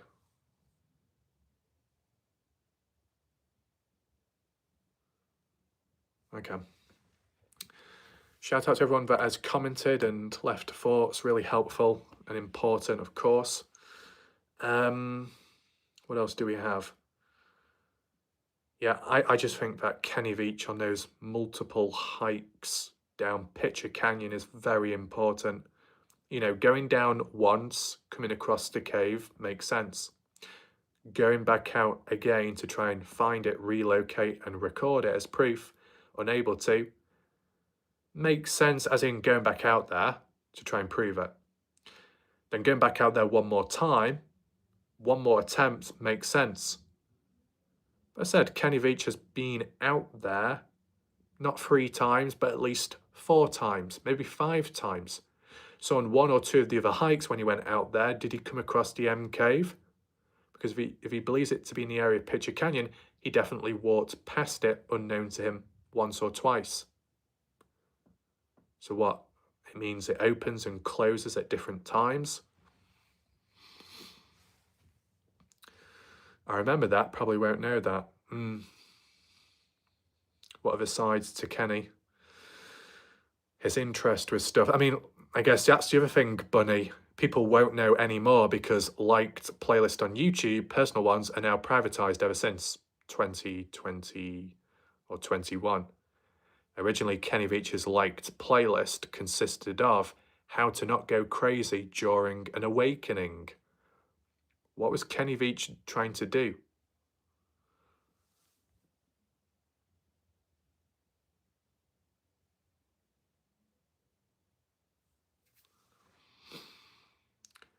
So there are smaller scale things or important stuff which are important, might have been forgotten about. I mean, when Jeff Clark mentioned about some of those comments from the past and showing herself the hot and cold one, I remembered it as soon as I saw it. But, you know, it's like an old thing which can be forgotten. Yeah, it's such an important topic to go over. Because, you know, even if you can't help or give too much to someone, to be in the role position of the girlfriend to Kenny and to say something like, well, this is fun and exciting. Let me know. I'll let you know if you get closer to the truth or not. I won't reveal it because I don't want to ruin it for you. Well, that implies that Sharon knows what happened to Kenny and isn't willing to reveal it public, but will allow people to try and work it out themselves. How's that fun? Whether it means Kenny's alive or dead, how is that fun? Turning it into a game. The death of someone, the disappearance of someone. Why would you do that to someone that you supposedly love? It's weird. Yeah, so what else? Kenny Veach. Oh yeah, that's one thing that I can do on one of the days, depending when. I came across another Kenny Veach article in 2024, I believe. It does make reference to the 20-mile mountain hike, the one what you referenced, Jeff Clark, as in exaggerated. It wasn't 20 miles, it could have been 6 or 7. There's a bit of that which I'll look into. Mia, I wonder who took those videos down. Which ones? Which videos? With girlfriends like that, you don't need enemies.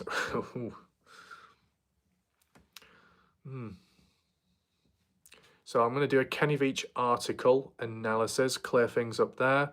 There was some weird, strange search results summarized to do a Kenny Veach, and even a claim on Facebook.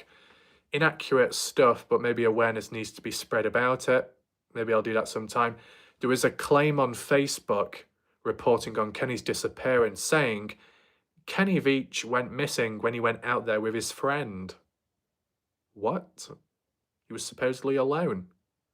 What's going on there? And then bloody AI on Google search said Kenny Veach went missing in 2011. What? It's weird. Dispersed, have you made a Kenny Veach iceberg video? This rabbit hole goes deep. That's a good idea. I don't know how it would be structured because a lot of things seem very deep in its own self, right? I know another person said about doing a summary of all the mysteries, but honestly, there's so much going on. To try and summarize it isn't practical because the next day or the next week there'll be something else that comes about and then you've got to try and add it back to the list or do an update video. It's just endless. All that can be done, up to a certain point at least, is just to document it all individually and then maybe group it together at a later point when things slow down. But when you've got such high activity, you got to keep going, really, can't slow down.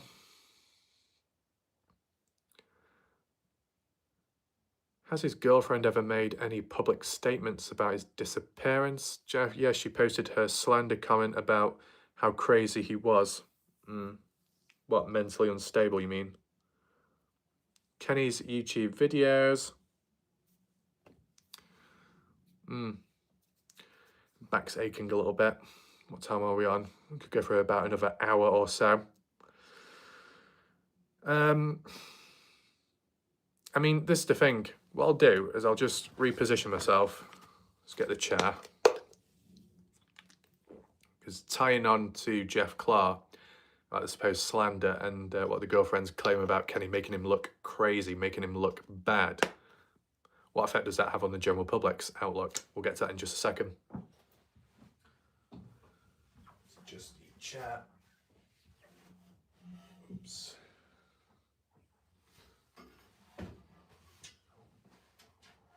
Put that there. Okay. Things sliding about. Stay up. Okay. Just reposition myself just for a second.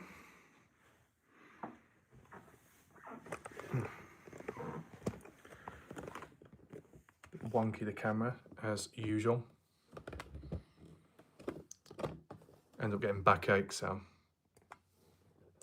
Welcome if anyone has joined to this live stream of Kenny Veach, the latest news, discussions and everything that's gone on in recent time, and also a deeper look into the background of Kenny Veach, potential situations, trying to make sense of why it ended up the way it did.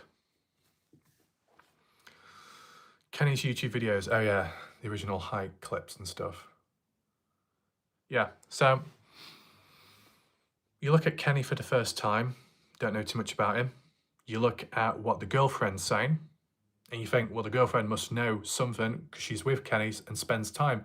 So you'd believe in what they say, right? To some extent. If you know that they're a mental health professional, then they must definitely be right in what they say. It's that authoritative influence or effect on the general public who are naive and don't know what to trust or who to look up to. So they trust the authoritative figure, the one that appears to have more knowledge or intelligence just because they say fancy words or they've got a certain title to their name. So, oh, we must bow down and whatnot. You can see how that can go. Well, basing it off that, the girlfriend claims Kenny's crazy, Kenny's unstable, Kenny's not reliable, Kenny struggles, then people could start thinking negatively of Kenny.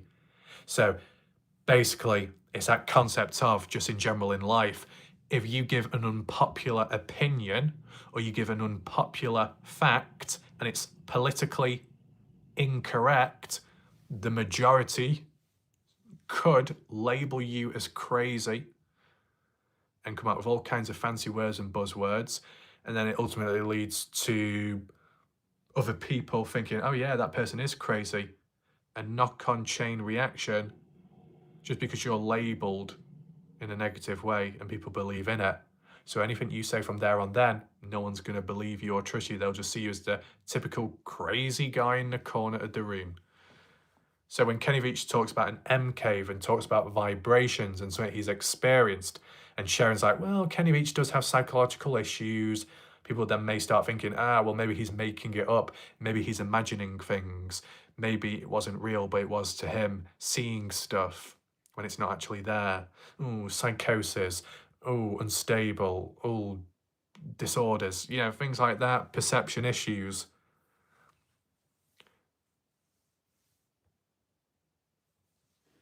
Bunny, people can go off the grid, so to speak, and then come back as someone else. What do you think? Deep thought exercises with your mind can lead to mental health in some cases.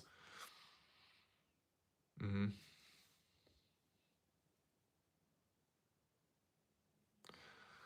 got Mark, welcome. Mia, as much as KV went hiking, there are trail cameras posted in random places throughout the Nevada desert. Yeah. So further north over Wild Horse Pass, much further on, when Scott Natal was doing a certain hike and he was coming or going up south towards Wild Horse Pass, there is either an agave burn pit or like sagebrush vegetation over Wild Horse Pass, like on the bend of when you start approaching, I think, Picture Canyon, where Jeff Clark in that area went up the hill to take the photo. That time difference in 2016 or 2017. Around that area onwards north, there's like a rock formation where the Tent and Sword was. Well, Scott Natal was over that way, but he was coming back. So he was going south. And somewhere over there in the mountains, there was a trail camera. Likely not facing or would have picked up Kenny Veach, but there was a trail camera over that way. Mark, is still considered a missing person, right? Yeah. Wonder what happened to the 7-year rule. Not really heard of that myself. Interesting. I mean, depending on the age of the person and the length of time the person's missing for, just say the person 50 years later, you're going to classify them as likely dead just because of age, whether they died at the time of when going missing or at a later point. Fireworks. I can hear fireworks. But yeah, depending on how the girlfriend portrays Kenny, it can make it hard for the general public to believe anything that Kenny says, in some ways. Right, so the other thing what we need to bring up is really, Robin, not the mine shaft, but the claims of having footage of the M Cave mine shaft tunnel, underground tunnel networks which could link to M Cave or link to military. Gene Lakowski and whatever else mentioned about submarine tunnels, military, etc. But they do exist out there, but most have been closed, sealed off since, one of which used by military in the past. Oh, is that what really Robin came across? No, this so-called fake Robin had photos which he claimed was from lost footage of his second hike back in the past. But those photos came from a different channel on YouTube, a different content creator, dating back to 2017, who has not been seen since. Do you want to know what Robin's response was? After I did the video debunking and exposing it for what it really was, Robin did a post on his YouTube channel saying, "Oh well, Raf, congratulations. It looks like you found my old channel, which I lost my sign-in details to. I was locked out of. Thanks for sending traffic my way." The video, which isn't his, and the channel, which isn't his, was already at 600,000 plus views. It's already established. It's already grown. What I've done isn't going to fluctuate it. So Robin's got that wrong. And secondly, it's just yet another excuse after another excuse. But it's to be expected, right? Yeah, EJ, you saw the post too. What did you think about it? Were you surprised, shocked? Were you thinking, oh, here we go again? I'll do a video at some point when possible just to clear it up. And how would I clear it up? Well, the simplest way to do it is use the footage of the original Robin talking, compare it with the footage of that hiker talking in that 2017 video. They sound nothing alike. Oh, and then what will Robin then say? Oh, well, I had some voice realignment surgery. My vocal cords were strained and torn at a time of when hiking out there as I got strangled by Mia, Maven, the Raven, slapped in the face with the wings, caused my jugular to split into two. I needed to be repaired. I spent time in hospital, spent 20 years recovering somehow. And now my voice is different, and that's why it explains it all. That's something what Robin will probably come out with. Thought it was creepy, fair enough. The only reason why you could say there's a case for Robin to claim that it was his channel, even though it wasn't, because it dates back to 2017. And around 2017 is when Jeff Clark went out there and, unknown to him, captured a crystal skull. And the fake Robin was claiming to have put it there before Jeff Clark did, 2017. So there's a crossover there. But as for the voices, different people. Oh no, what's going to happen next? Robin's going to say, no, I wasn't the actual hiker in the video. I was actually the dog. I was on all fours dressed up, wearing all fur on me. I was trotting around. That's why I didn't make noises or react, because I'm not a proper dog that can pick up on the paranormal. I was actually Robin disguised as a dog. So when the person jumped or screamed, I just had to turn around, act like a good boy, and run away. There's a dog leash at.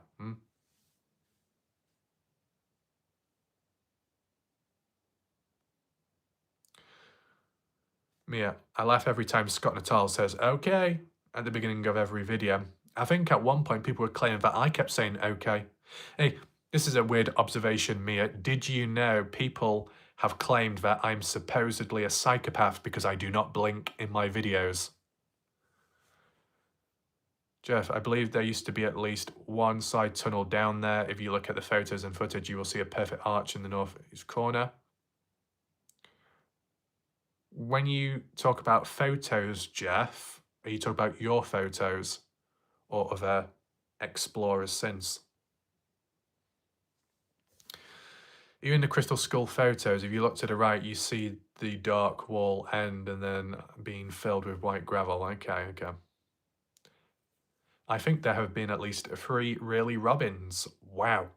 I don't know if you saw my comment, Jeff Clark, but make sure you're listening in right now. You talked about Jay Silverheels. You had Jeff Clark versus Silverheels, the Clark Wars. Well, the situation now, Jeff, with all these different really Robins, it's looking like the Clone Wars. How many Robins can be cloned? And where's Batman at? A white gravel arch. There's a rumble in the sky. That was a bit creepy then. Yeah, so Robin with the fake tunnel photos, the copyright desperation it comes across as, his latest response. Manages to find an answer for everything, which is typical behaviour by people out there. As for things to do in regard to me, I need to catch up with SB Vegas videos, catch up there. And just in general, shout out to the people that comment on my recent videos and onwards. It does help a lot. It's created some ideas in the background, some video ideas which I can get around to doing. I would like to do it at a faster pace, but I'm actually creating more video ideas than I'm actually recording and uploading videos to YouTube, just because you can only really upload 1 video a day to YouTube. I wouldn't want to cram everything all into one. Live streams are an exception because it's a discussion, it's a recap of the week, everything that's gone down, what's happened, bringing it back to light, going in further with the discussions about it, the importance too.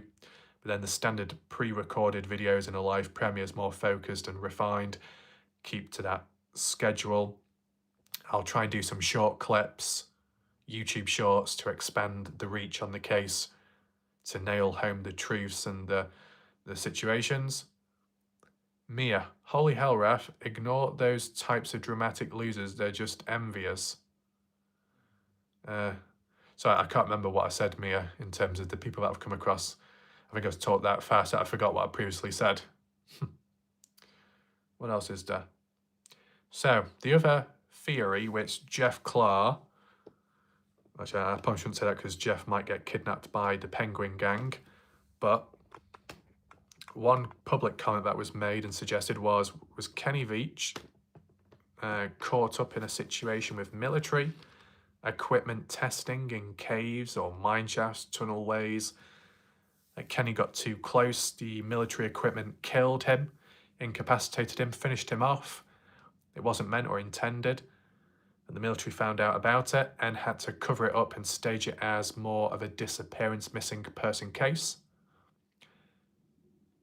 to try and cover up themselves, because if it got exposed, brought to light, be heavy questioning and things would be slammed down as for inspections of what the hell are the military doing, what are they up to, why are they doing that, how it impacts the general public in a public area at the time.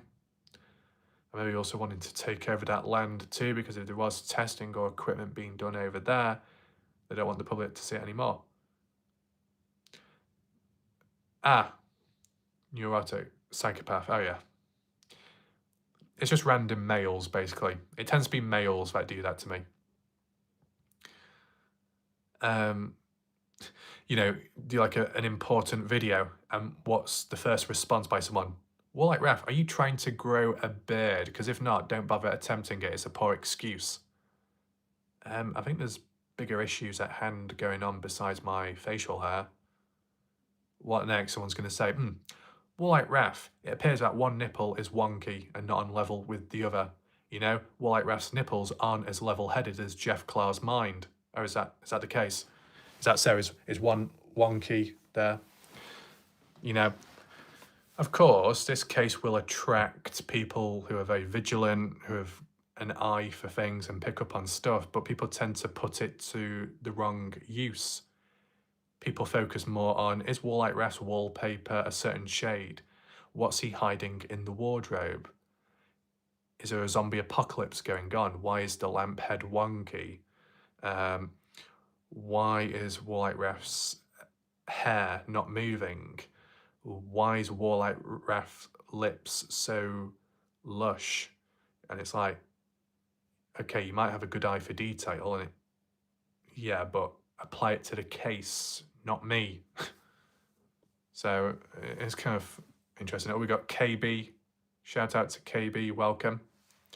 And anyone else watching in the background.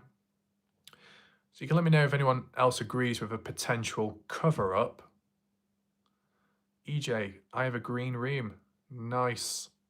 I know someone said to me that I need to have a green screen. Ha, let me tell you something. I had some experience with a green screen, but not physical. When I used to use iMovie, which is on Apple, it was good at the time, but it's not reliable when exporting projects. It lags, it stutters, it's not consistent.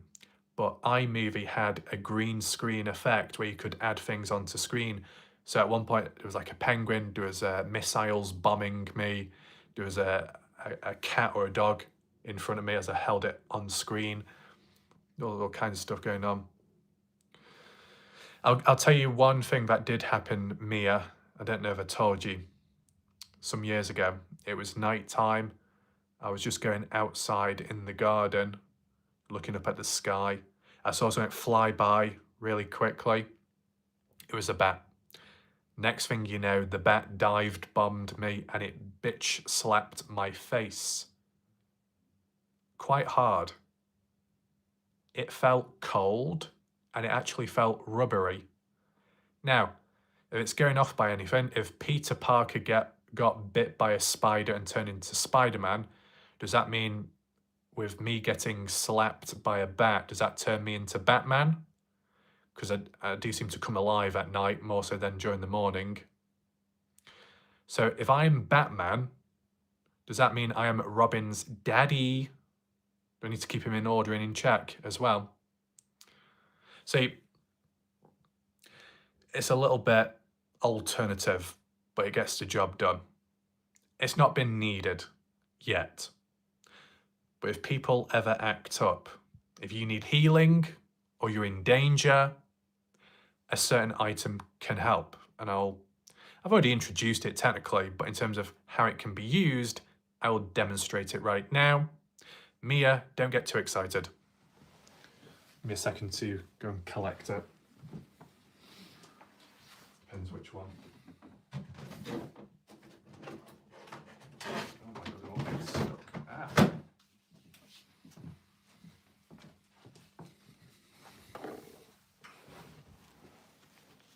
Anyone misbehaving will feel the wrath.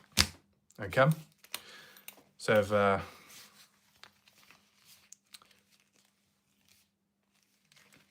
yeah, hilarious, man. Mia's hilarious, isn't it, man? He's going to be laughing anytime soon when that comes about. They zapped Kenny. I think I zapped myself down because that stung my hand.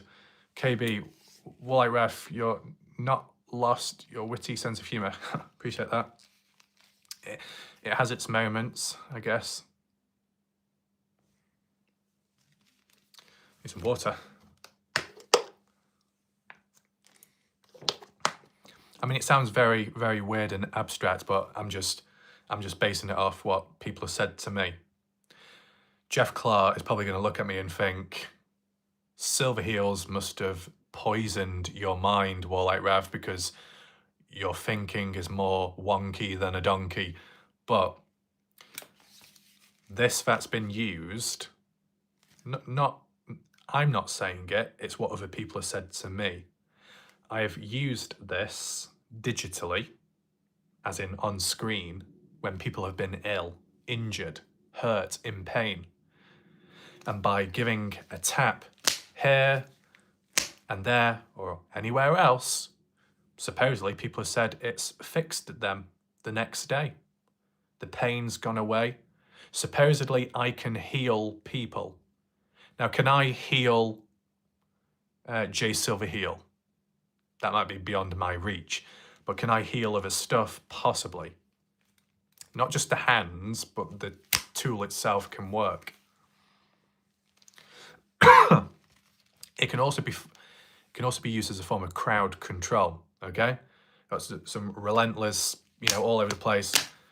Dust the cobwebs off, get rid of the tension, get rid of problematic people. That can work. Is there anything else that needs to be brought up?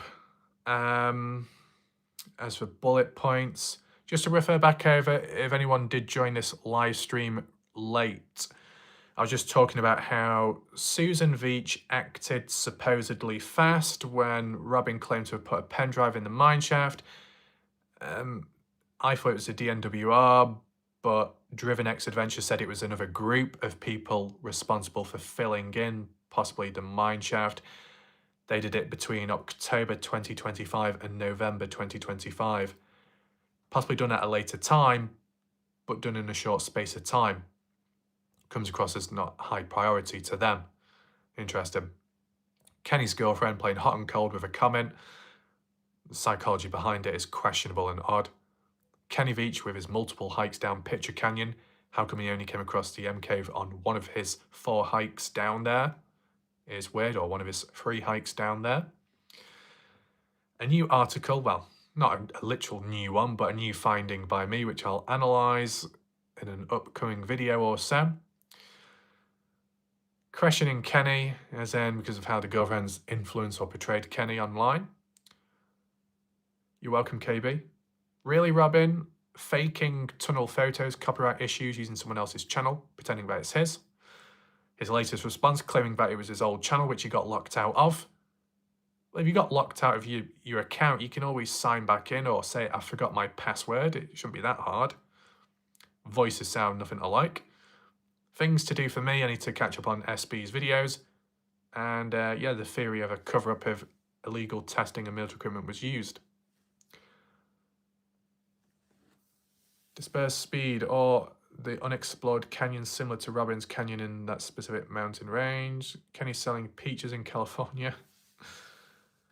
There was one finding by someone saying on eBay there was like a cowboy belt and the maker or the brand was called Kenny Veach.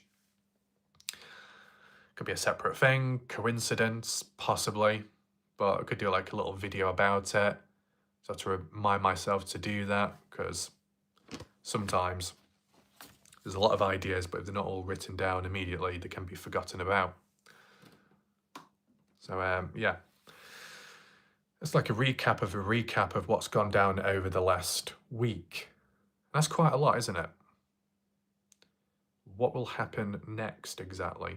See, this is the thing. So much happens by itself. The rest happens, I guess, as a response to the videos that I make. There was a pattern and a theme in the past. A hiker goes out somewhere, finds something, or a viewer does. I do a video about it, analyze the location, map analysis, and then what happens later? The environment has been adjusted, altered with, changes made, things taken, things removed or replaced. And it's like, Was someone influenced by my video, influenced by the original hiker? Why are they doing it? What do they gain from it? And so on. I do need to catch up on the rock anomaly M symbol. That could possibly be tied in at a time of when I look at SB's footage as well. There is an order to it all and a structure. And so far, naturally speaking, it's worked out in the perfect order. On what I've covered previously has complemented the most recent videos. If it was done in a different order, there wouldn't have been included all that additional research.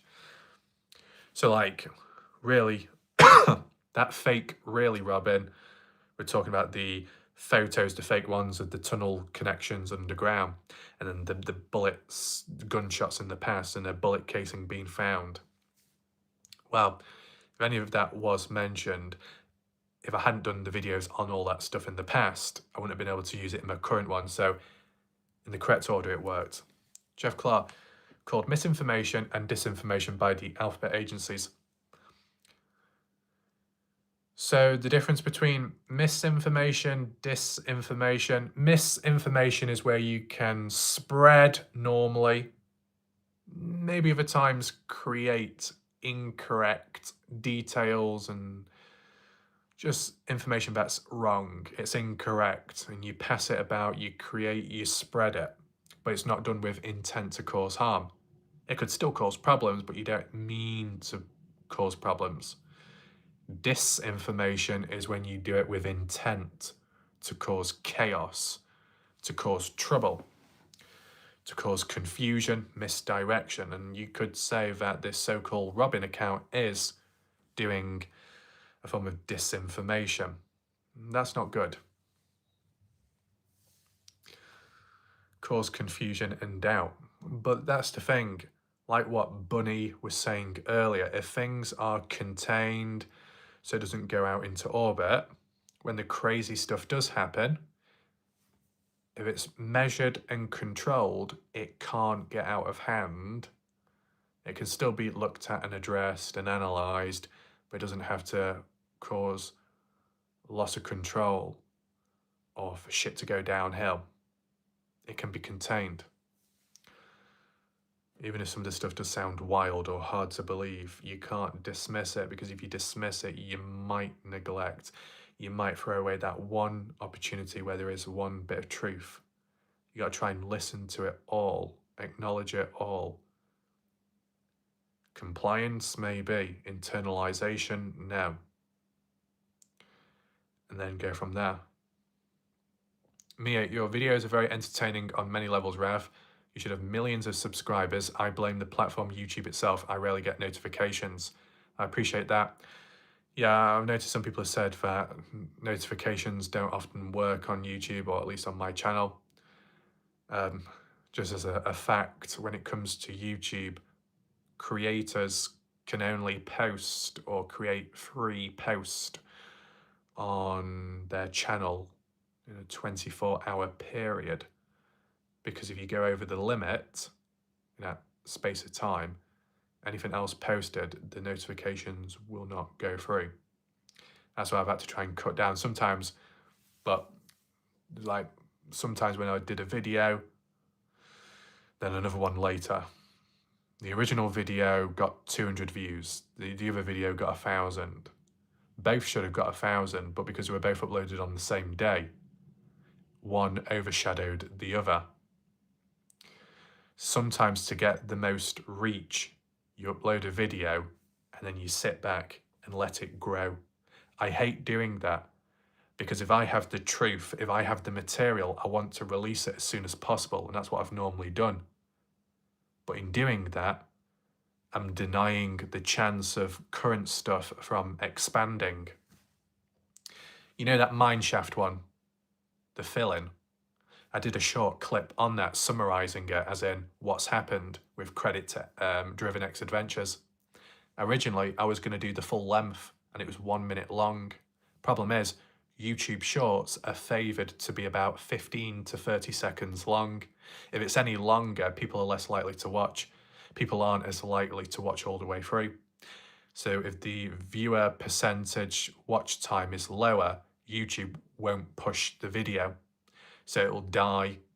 So you've got to make videos short and somewhat entertaining, unfortunately. So what I had to do was split the video up, as in what's happened, and then a separate video explaining why. I've not done that yet, because the current short clip is actually performing for the first time in a long time. Last time I checked, it was like 5,400 views, which is positive to see.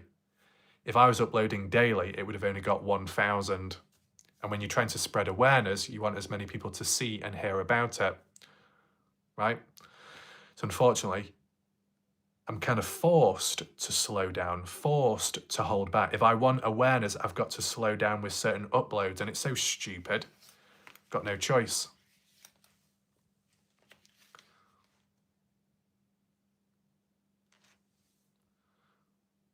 Many of my MCave comments won't post. Word.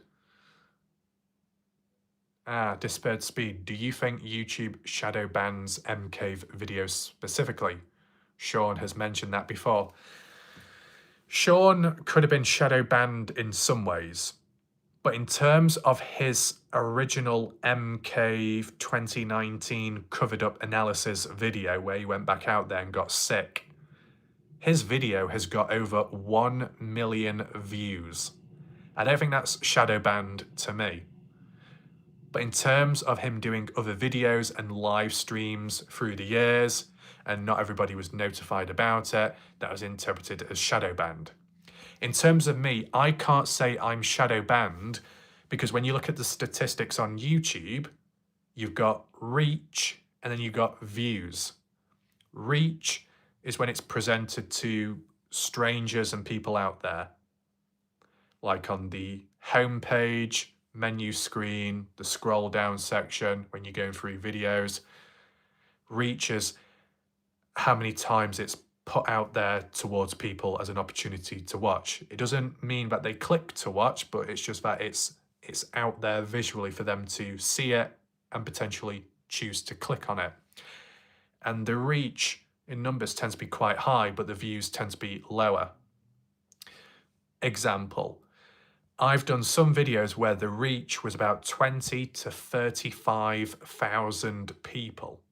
How many people actually watched my video? About 1,000 to 2,000.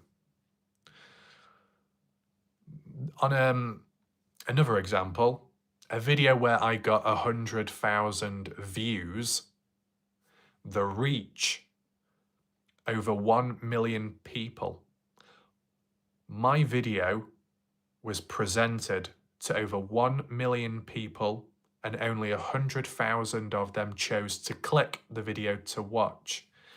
It happens very often with people out there, but when you see that the reach is so high, it means YouTube is trying to push it out there, trying to push your content out there. It comes down to whether the general public want to watch it or not. There's only so much that I can do about that. I can't force people to watch.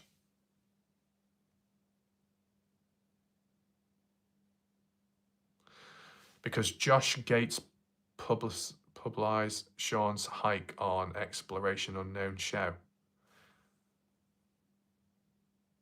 Right, so what you mean, Jeff Clark, because Sean's hike video was put on some TV show, whatever, it brought people to his channel and watched.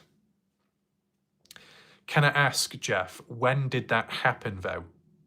Because for some years now, Sean's video has been quite high in views. It wasn't always at 1 million, but I do remember it some years back at about 800,000 to 900,000. I can see a Kenny Veach iceberg video reaching 1 million views easy once the case is resolved, if ever. I mean, where would you start?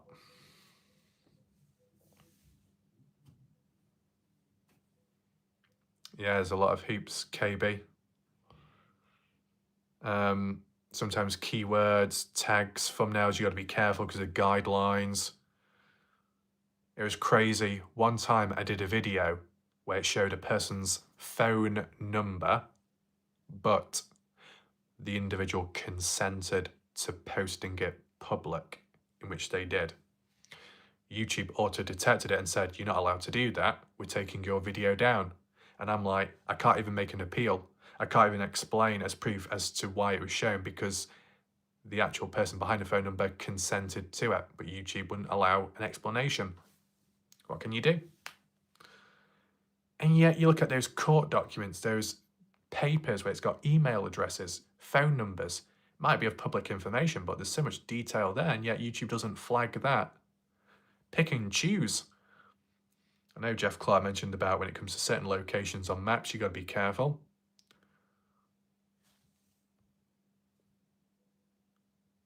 So weird and strange.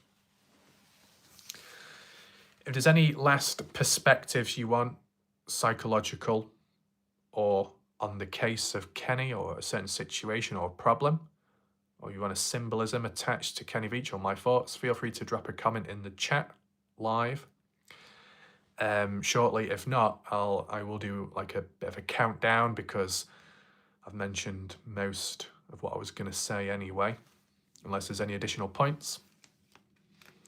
I know I'm still holding this in my hand, not like I'm using it for anything.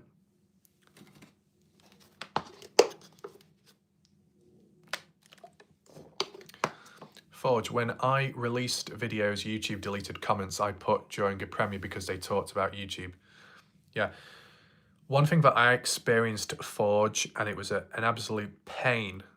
It was probably like some months ago or last year when I was covering the true crime case of Nerd Presgrove.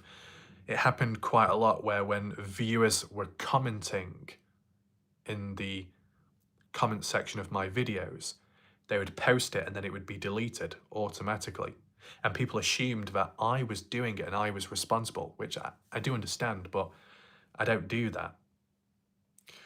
YouTube was responsible, but it came across as if I was doing it towards, you know, the viewers. So then people turned on me and questioned me and said, how dare you do that? And it's like, whoa, I'm not to blame here. I'm not responsible. Kind of unfair, the situation. Get a bit cold. Put the royal robe on. Because I'm about to have a haircut. Who's going to cut my hair?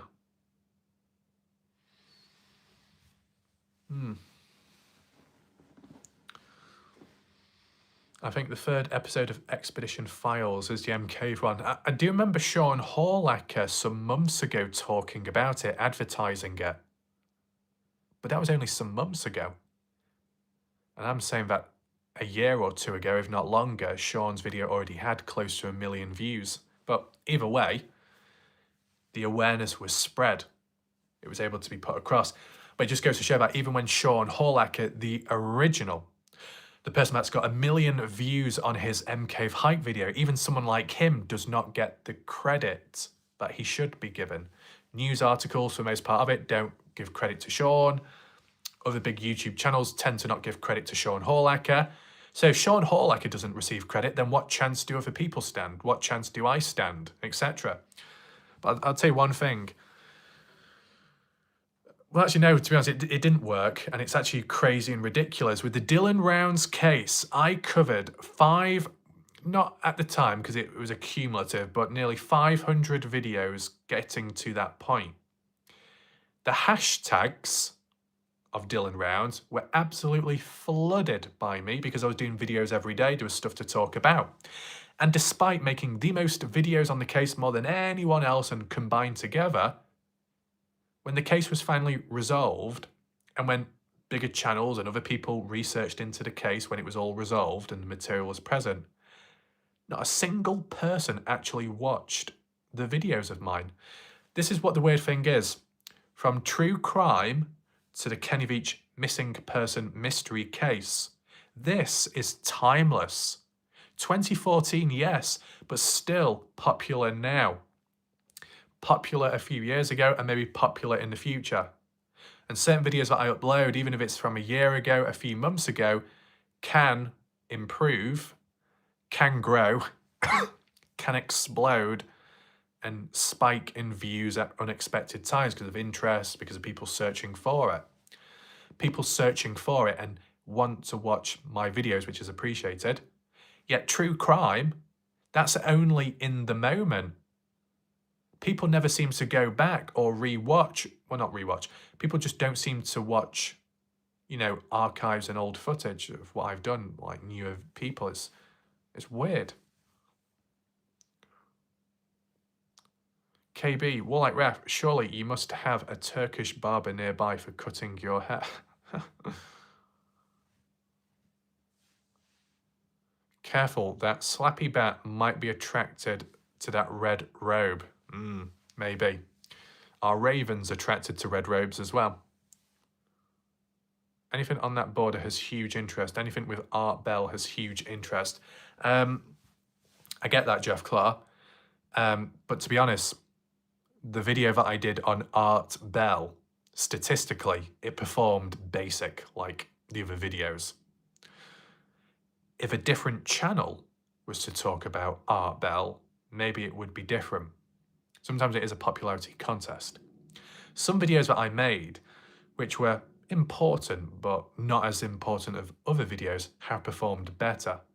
Like one of them, what I did, proof Kenny Veach was hiding the cave from us, or something like that. It got like 10,000 views, which is shocking in a good way. That normally never happens in that short space of time. It tends to happen down the line. Ever since, I've created extremely important ones, which, well, in my opinion at least, haven't performed anywhere near, but they should have done, within reason. No one has linked that connection before, the sighting. I'll try and get round to that. I just got to catch up with some of the previous stuff just so it doesn't pile up too much, like the hike footage. I don't want to get lost behind on that. And keep up with that. So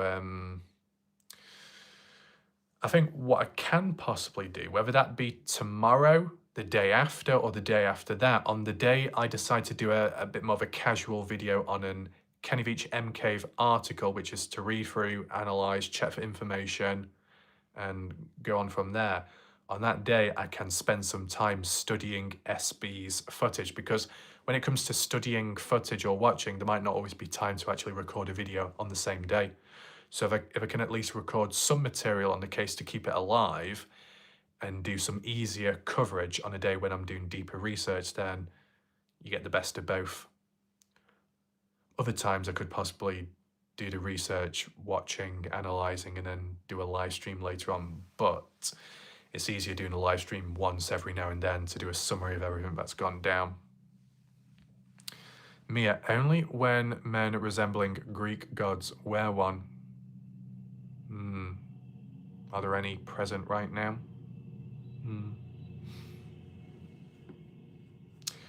So yeah, what I'll do, what time are we on? It's still kind of early, but I could stretch afterwards. What I'll probably do is a countdown shortly. Oh, we got Cleo. Welcome, Cleo.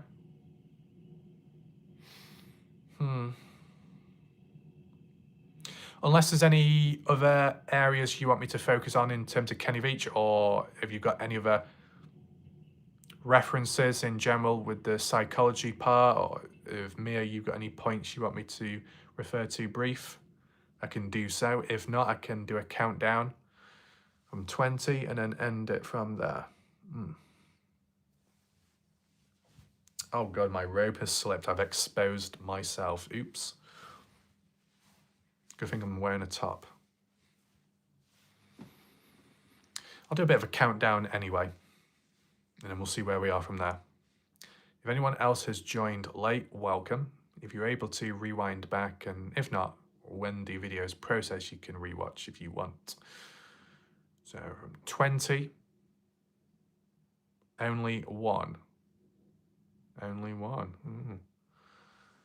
20, 19, 18, 17, 16.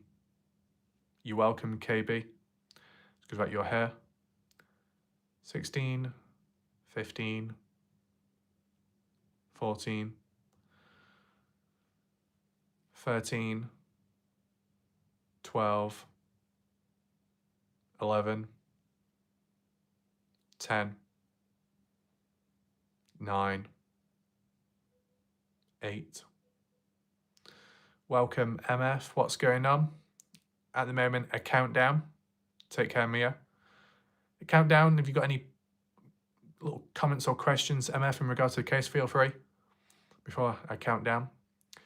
10, 9. Good night, EJ. 9, 8, 7, 6. Good night. Take care, Yellow Lynx. 8, 7, 6, 5, 4, 3, 2, 1. And there we go. So, with that being said, my name's Wallach Ref. Expect a normal pre-recorded video as usual, probably tomorrow, likely the day after. We'll lock in. As said, there's been more ideas than videos recorded, so to try and keep on top of it all, I'm going to lock in more. And if statistically the previous short clip has kind of tailed off, then I can follow it up with the explanation behind it. And then if a further update is needed, because Driven said he's got documents or emails to do with Susan and who she reached out to, that can be done for further context. But at this moment in time, that's about it. Thanks for watching. Shout out to those that have watched all the way through, those that have returned and new people along the way. More videos to come very shortly. Goodbye and good night for now. It's time for me to stretch, get some fresh air, I think.